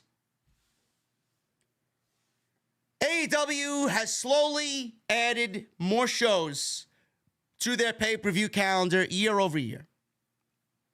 We've gotten Forbidden Door. We've gotten Wrestle Dream this year. and more are certainly going to be added. They've introduced all these new shows. All In is now going to be a thing. AEW currently has a TV deal with Warner Brothers Discovery for Dynamite on TBS and Rampage Collision on TNT, while their pay-per-view events air on Bleacher Report and local cable providers. Many people have speculated that AEW would air its library on the Max streaming service. Before it was confirmed that All In would air on pay-per-view, there had been speculation of it streaming on Max. But Max didn't have the technical ability to do that in time for the show. Now, apparently they do. Now they have the capability to do that. As previously reported, AEW and Warner Brothers Discovery are in deep negotiations to extend their TV rights deal. In July, it was reported that Warner Brothers Discovery wanted AEW to expand its pay-per-view calendar. Andrew Zarian of the Mat Men podcast. Andrew's a good dude. Had drinks with him several times. Andrew Zarian of the Mat Men podcast reports that the promotion will expand its calendar to 12 pay-per-view events per year, and AEW content will be on the Max streaming service. He didn't say for sure, but he's confident enough to throw that out there and let people run with it that he believes it will be happening very, very soon. Now, a lot of people may not think that this is a good move. First of all, let's look at your wallets. AEW moving to a streaming service where you can digest every Dynamite, you can digest every Rampage, every Collision, every pay-per-view, and even some of the shit that they recorded that you don't have access to yet. House Rules, House Show a couple of years ago at Daly's Place, the first All In. AEW is going to be moving to a streaming service. I pay $50 per show, per pop, every single show. I have not once missed an AEW pay-per-view. Every show has come out of my wallet. Now you're going to sign up to Max for however much it is per month, and you're going to get AEW on Max. Now, we don't know that for sure. I'm pretty confident that's the way it's going to be.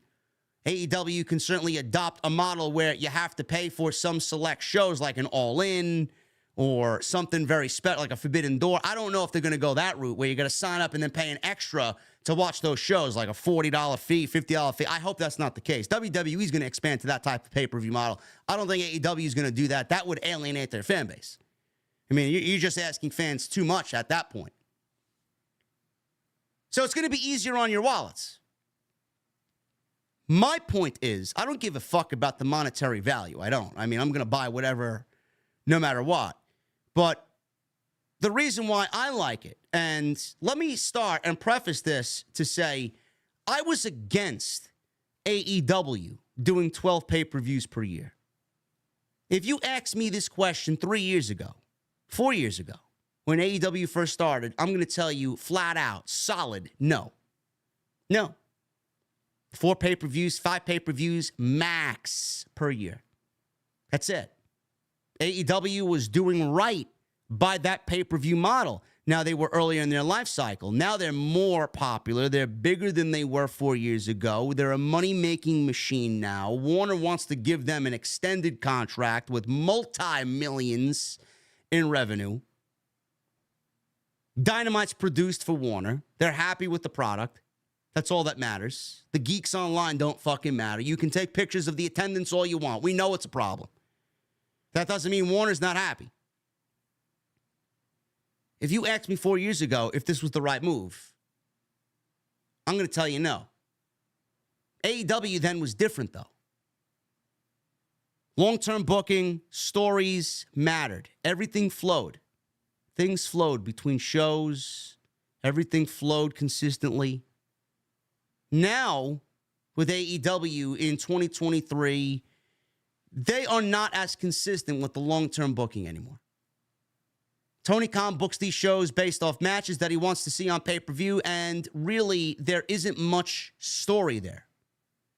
He'll tell you their story.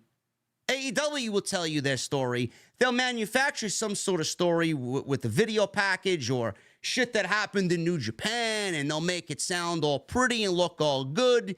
The pay-per-view will be a banger, and then everything that we complain about, like All Out, would be wiped away because there was a great show.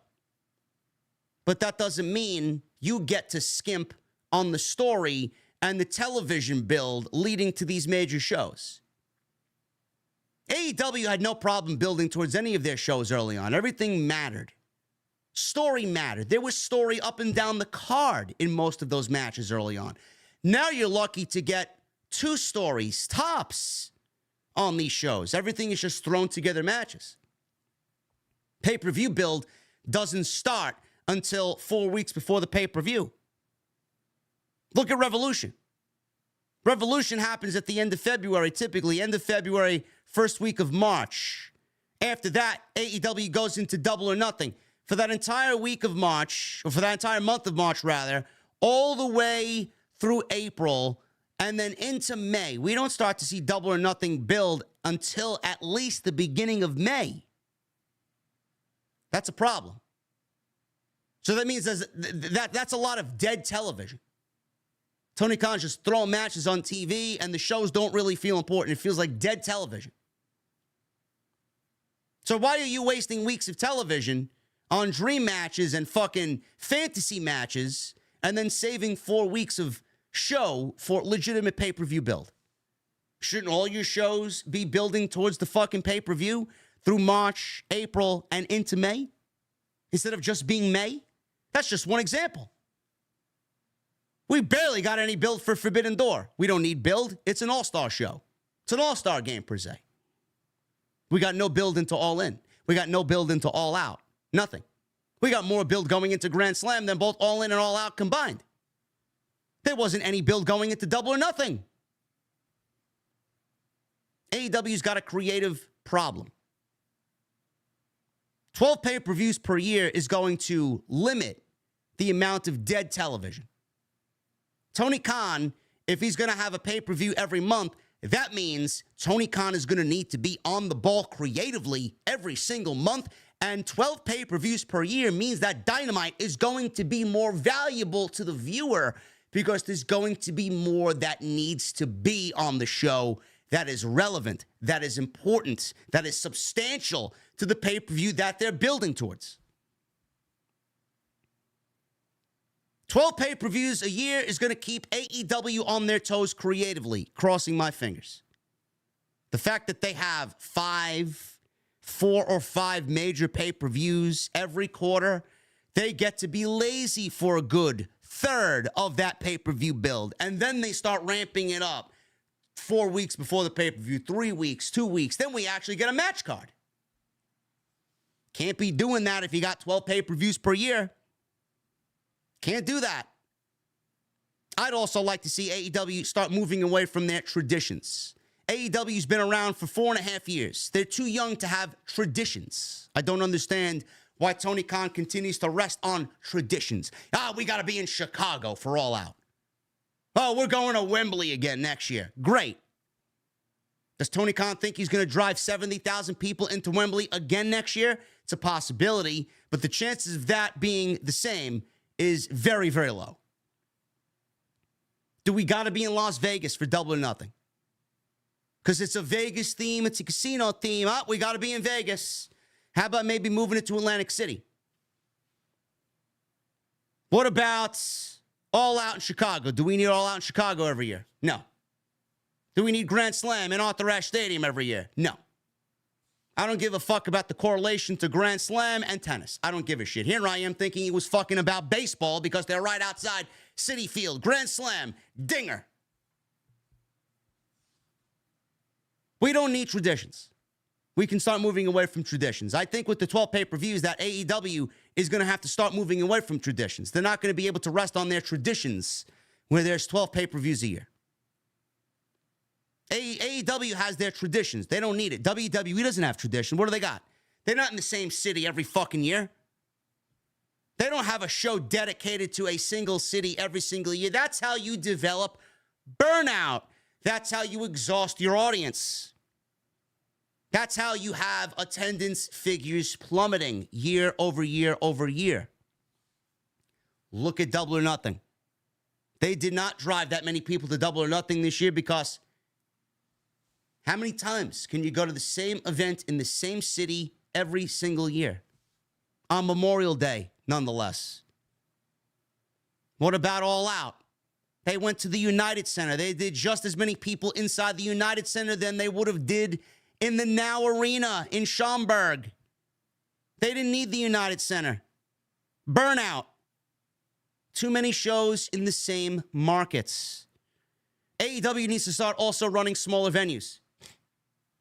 I don't know where the fuck they were tonight, but the venue that they're in fits 15,000 people. There was less than 4,000 people in that venue. I don't know why they're not running smaller venues. 12 pay-per-views per year is going to be a good thing for AEW, hopefully. Do they have the intellectual properties to have pay-per-views every single month? Sure. Blood and Guts is going to become a pay-per-view. We're going to get Wrestle Dream every year. We're going to get Forbidden Door every year. I don't know what we're going to get to fill in January, February, July. I don't know. That's going to be up to Tony Khan. I'm sure they'll be creative and get creative with it. Should be fun. But I don't need the fans to be looking down on the 12 pay-per-views per year, thinking that it's going to hurt the AEW product. I'm for it. I'm glad. More revenue for me at the end of the fucking month. More content for me. More content for you guys to digest. It's great. But the one thing I want to see AEW do is continue to tell story. They're going to have to do that with 4 weeks in between every pay-per-view now. That's what I hope for. Anyway, let's get on with the super chats, guys. I really appreciate you being here tonight. Follow me on social media at JDfromNY206, Twitter, Instagram, TikTok, and Cameo. Hit that subscribe button down below. Turn on the bell for notifications. Make sure you guys hit that thumbs up as well. We got 585 likes. Let's try for 750 likes tonight on the AEW Collision post-show. Super chats are open. Get them on in. We're going to hang out at the end right now.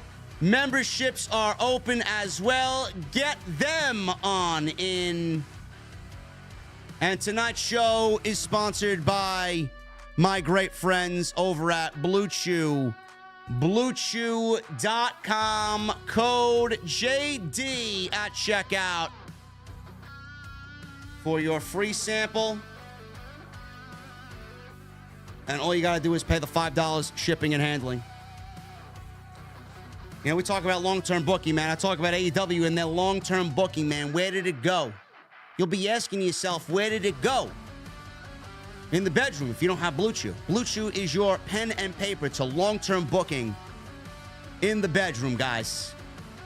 It's a unique online service that provides the same active ingredients as Viagra and Cialis, but it comes in chewable tablets and at a fraction of the cost. You can take them anytime, day or night. Plan ahead, be ready whenever the opportunity arises, and the process is very simple. You're going to sign up at BlueChew.com. You're going to consult with one of their online medical providers, and once you are approved, you're going to receive your prescription within days. No questions asked. Best part, it's all done online. No visits to the doctor's office, no awkward conversations, no waiting in line at the pharmacy, and Blue Chew is shipped directly to you, prepared and made in the USA. Confidence, man.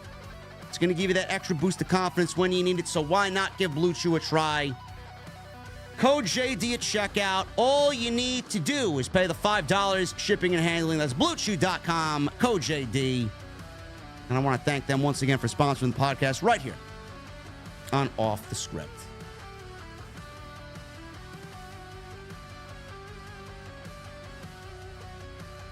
Esato Fortune with 15 months. Dynamite will be at Montreal, and one ticket is more expensive than what I paid for SmackDown and Elimination Chamber combined. No wonder less people go. I don't know.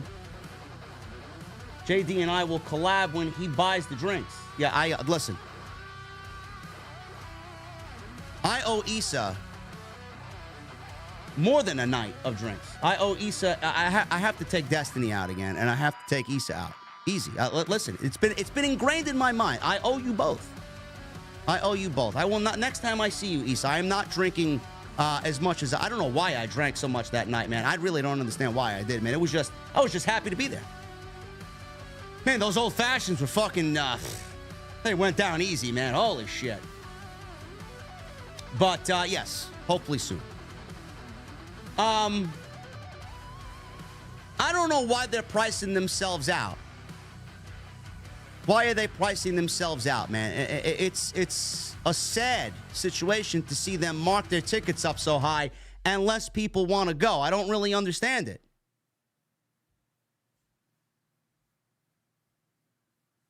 Tony Brown. $4.99. He says, my podcast king, JD. Thank you so much, man. I got mentioned on Dutch Mantel's podcast this week.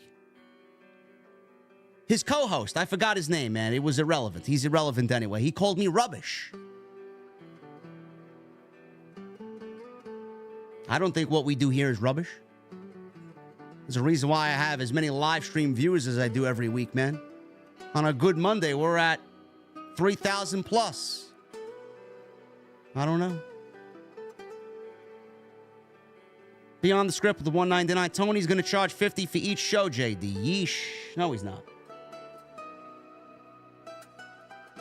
You're going to pay $11.99 or whatever it is for Max, and then you're going to watch the pay-per-view for whatever you're paying for Max. The Dud with the 6 months. I hope AEW doesn't pull a Hobbs and CJ angle like they did with her and Lashley. I hope to God not, man. I don't know why Lashley would want to be cucked out again, man. Nobody likes a good cuck. Nobody. Can you imagine being a dude like Miro and getting cucked?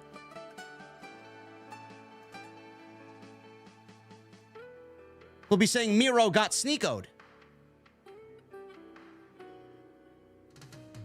Can you imagine that, man? Sneeko in bed with his woman and another dude, and that dude is fucking piping his woman right next to him? Can you believe that? Would any right man allow that? That's very weird behavior, man. I don't know.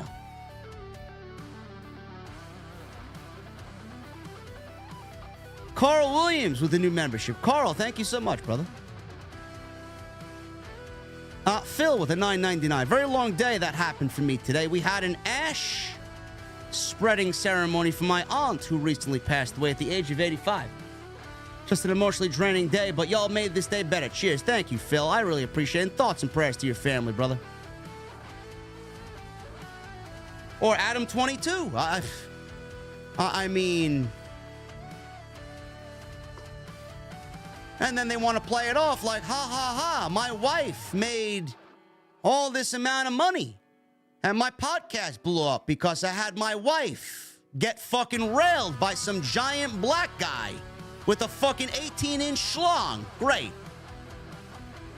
Great job, man. I hope you have nightmares for the rest of your fucking life. There's no way that Adam 22 lives a stable fucking mentally stable lifestyle. No way. Give me a fucking break. Are you kidding me?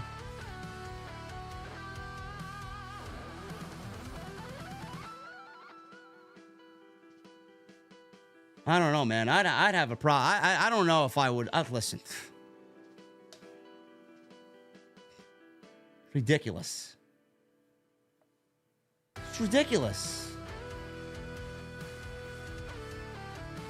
What was that guy's name, man? That guy that piped fucking Lena the Plug. What's his name? Jason something? Jax Slayer? What's his name? I don't... What's his fucking name, man?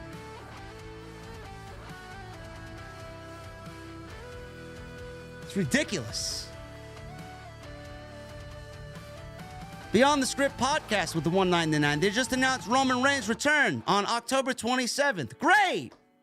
We still got a whole month and a half before Roman Reigns comes back to television, man. Great. Jason Love is his name. There you go.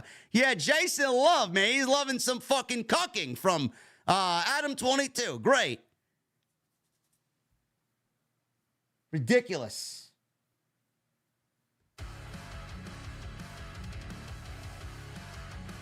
Issa says, why do they know the name? Why do you guys know the name?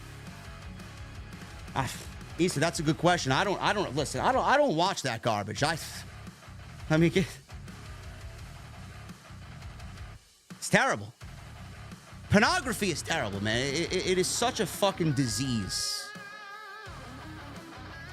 Honestly, man. I had friends that have come to me and personally have told me how damaging pornography is to their relationships, man. That's just no joke. No joke. Some of you guys may partake in that extracurricular activity. I do not. I do not. It just gives you a false sense of reality, man. It's like, that shit isn't real. It's not real. What you watch there is not happening in real life. It's not. It's all designed to melt your brain into nothing. That's exactly what it's there for. It's there to mold young men into being a shell of their fucking true selves, man. It's disgusting. It really is. If you want to be, look, we got people in here admitting that they're a fucking porn addict for 9 years. This is the discussion that this fucking podcast is divulged into. If you want to be a cuck like Adam 22, then by all means, go be a cuck like Adam 22, man. I don't partake in that type of activity, man. I want to live a stress-free life. Seriously.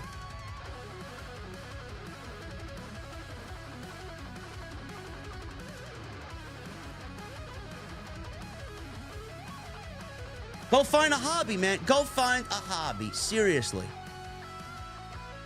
Do not make that part of your hobby. Do not make that part of your lifestyle, man. You know what happens?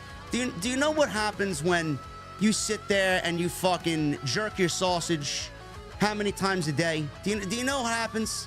You feel like shit afterwards. You feel terrible. There's energy leaving your body for no reason, man. Go apply that energy. Go to the gym.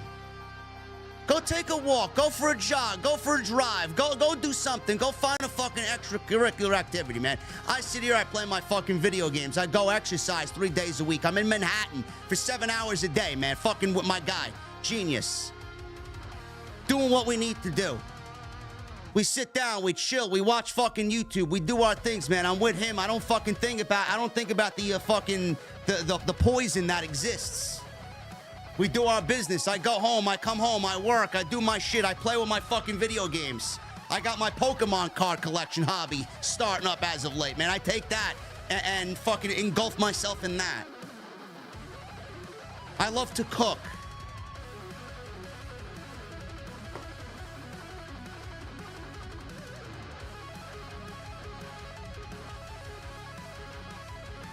It's crazy, man. Listen, Issa, I don't want to be Dr. Phil'ing people, but you stay on Twitter, you see a bunch of shit that it really makes you start thinking, man. The recommended section on Twitter is fucking terrible. I mean, you go on the recommended section, man, it's nothing but fucking tits and ass and fucking end of the world. Oh my God, the world is ending, man.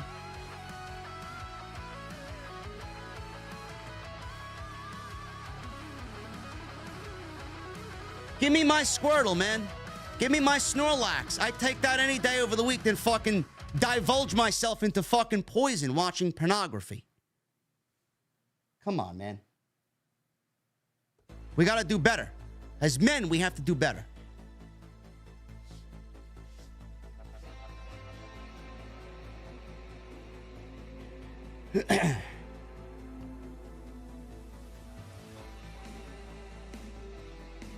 Listen, man, there are supporters of me that do the OnlyFans thing, man. I support them wholeheartedly, man. Go make your fucking money. It's not easy out here. It's content at the end of the day. You know? I do worry, though, about that type of thing, man. Guys, you know, with the OnlyFans, they get creepy. They get stalkerish. They think that whoever they're paying to owes them something. You know, at the end of the day, like, bro, like, you know, It should be about you supporting that creator, not you wanting to fucking, oh my God, I need to date this individual. I need to go fucking bang this individual on some random fucking outing. No. Now, come on. Like, seriously. There's so many guys out there, man, that subscribe to OnlyFans models thinking that they're gonna fucking end up with that OnlyFans model. Geeks out here donating fucking hundreds of dollars to these fucking titty streamers, man. They don't give a shit about you. They don't. Seriously. Who's gonna fucking donate all their amount of money, man, their hard-earned money to some fucking random streamer? They don't give a shit about you. They don't. Go give that money to a charity. Go find a hobby. I'm sure. Listen, Issa, you and I can talk about that over drinks next time, Issa. I gotta hear some of these stories, man. There are probably some of the lowest fucking scum out there, man. Holy shit. I think my DMs are fucking bad.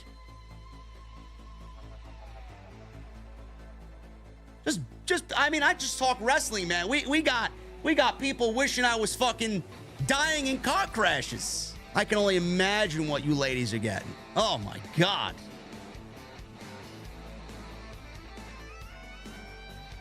Anyway. It's late, man. JD started an OnlyFans. Nobody wants to see me on OnlyFans, bro. Nobody wants to see me on OnlyFans. Fuck out of here. I don't even want to see myself in the fucking mirror half the time.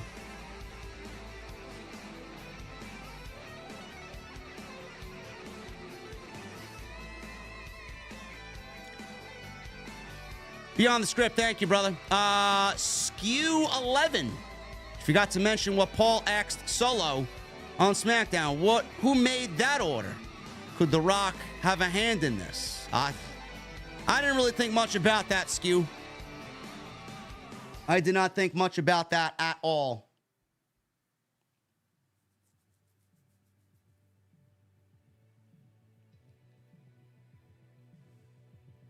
Is Jesse going to start an OnlyFans? No. Jesse's not starting an OnlyFans. Can you imagine Jesse with an OnlyFans, man? Can you imagine Jesse with Clucky on OnlyFans? Man, the content that would come out of there, man. Holy shit. That's some top-tier content right there. Or maybe Jesse with Larry. We get some nice friendly photos between the two.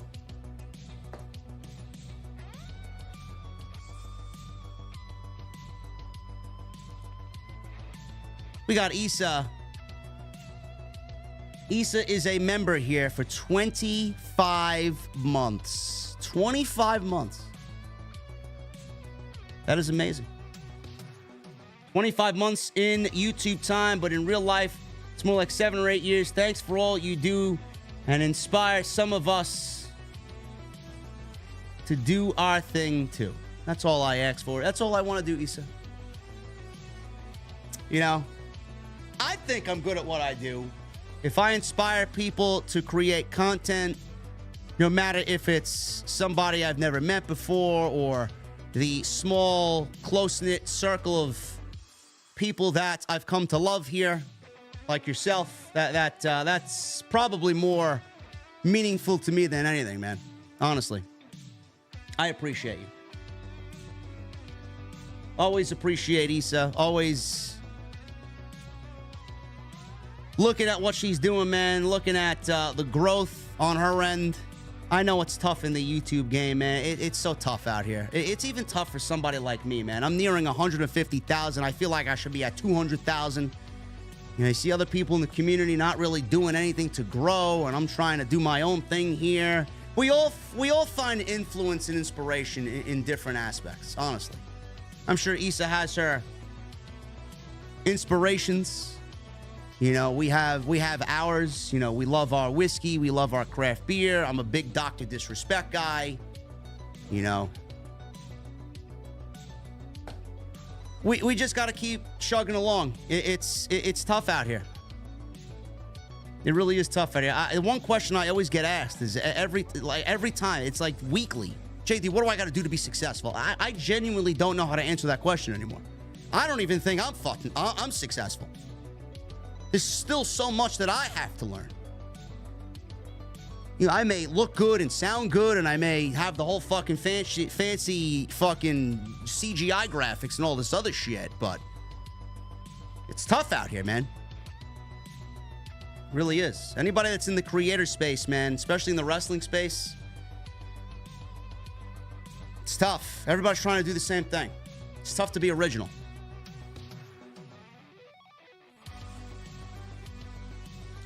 Thomas Franco, thank you, brother. 100 super chat earlier. I appreciate you very much. Paul Carpenter with $5 super chat. That's why I was always a massive fan of Brody Lee. Being from Rochester, New York, gotta pay respect to your hometown heroes, man. Eddie Kingston, MJF, Big Bill, Chris Statlander, Willow, all from New York. John Silver, Santana, even the House of Glory staff. Charles Mason, fucking incredible. Amazing Red, Main Event, Jay Lyon, Modest Black, all those guys. Ken Broadway, Encore, all those guys from House of Glory, man. They're gonna be on TV sooner or later. Watch. New York has got a thriving, beautiful pro wrestling scene, man. Frank Morano with a $5 super chat. They dropped the ball on Wardlow so many times. He squashed MJF in a cage, got hot, then nada, just faded away. He is WWE material. Wardlow will be in the WWE. Absolutely. If he's not in WWE, I would be shocked.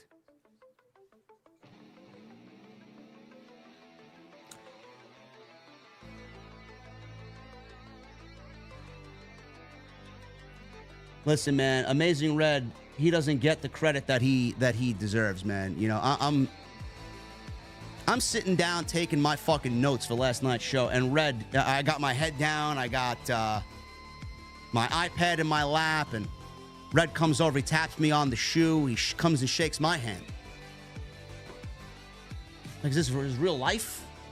Amazing Red shaking my hand? I should be shaking your fucking hand, bro. Such a nice guy, man. It's a pleasure to work for him, man. It's he trains that school and molds everybody in the best way possible, man. Everybody that comes out of that school is going to be better off for it, not in just pro wrestling, but in general, man. That's the type of guy Red is, from what I've learned over the years.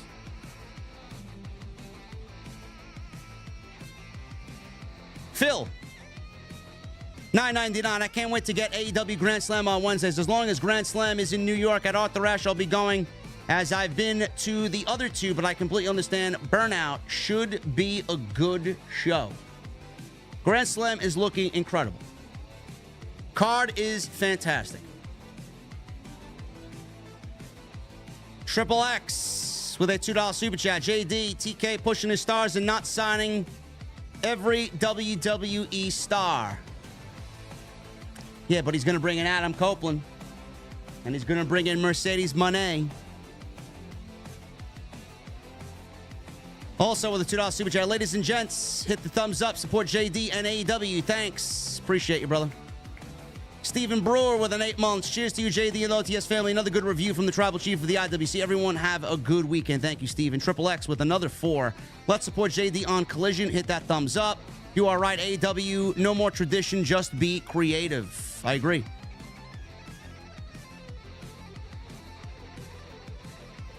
Jack Mehoff. Haha. With a $2 super chat times 2. I read Dana Brooke got released. She's AEW bound.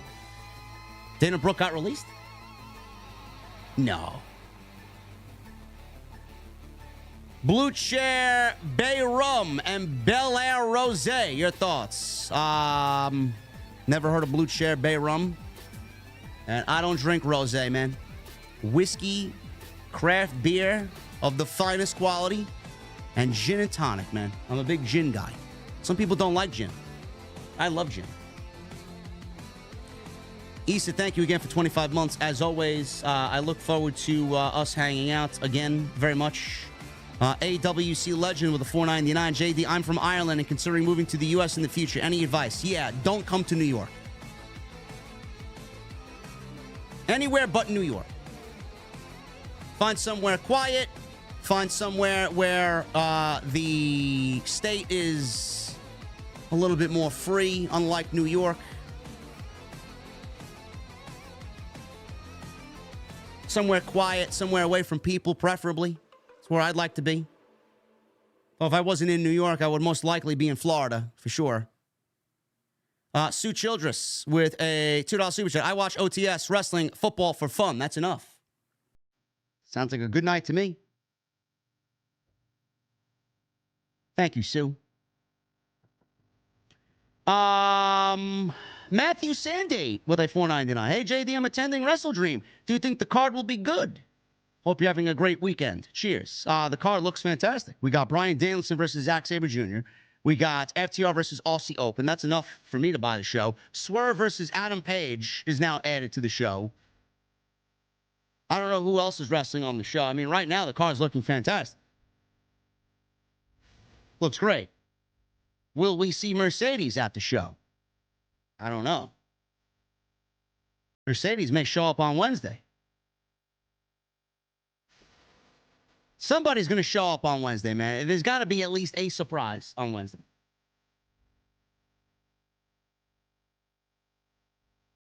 Thank you, Matthew. Hey, man, if you're attending the Wrestle Dream, bring an OTS on. Quadin with a $4.99 super chat. Quaden. Sorry, it's Quaden. Thank you for the pronunciation, man. I'm normally not active in the chat, but always appreciate your top tier podcast. Been around since the COD days and just wanted to say thanks. Quaden, I appreciate you, man.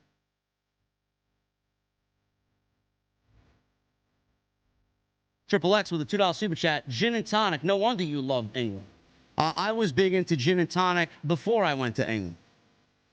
But I did go to the Beef Eater Distillery, and I did buy gin. Raspberry and peach gin that I have in my mother's basement, quote unquote, wink, wink, where I make gin and tonic with frozen raspberries. Love it. Awesome. Anyway, guys, that's all I got for you. I appreciate you hanging out with me. I overstayed my welcome here. We had a busy day today, man. Busy day. If you guys enjoyed the podcast, I appreciate a thumbs up. Thank you guys for the super chats. Make sure you guys go check out the SmackDown post show, man. Lots of great discussion on the SmackDown post, especially with The Rock coming back and the potential for Rock and Roman Reigns. Should be a good one. Go check that out. Thank you for all the love tonight. Don't know if I will be uploading tomorrow. I may take the day off. If there is news, I will give you news. But that is if there is news. Appreciate you guys. Go check out the rest of the content. Hit the thumbs up. Leave me a comment down below. And follow me on social media, man. At JDfromNY206, Twitter, Instagram, TikTok, Cameo. And make sure you guys hit that subscribe button as well. We're nearing 150,000 subscribers, man. Very, very close to that goal. And it's all thanks to you guys. Until then, if I don't see you on Sunday, I will see you right back here on Monday for a brand new week of content right here on Off the Script. I will see you guys later.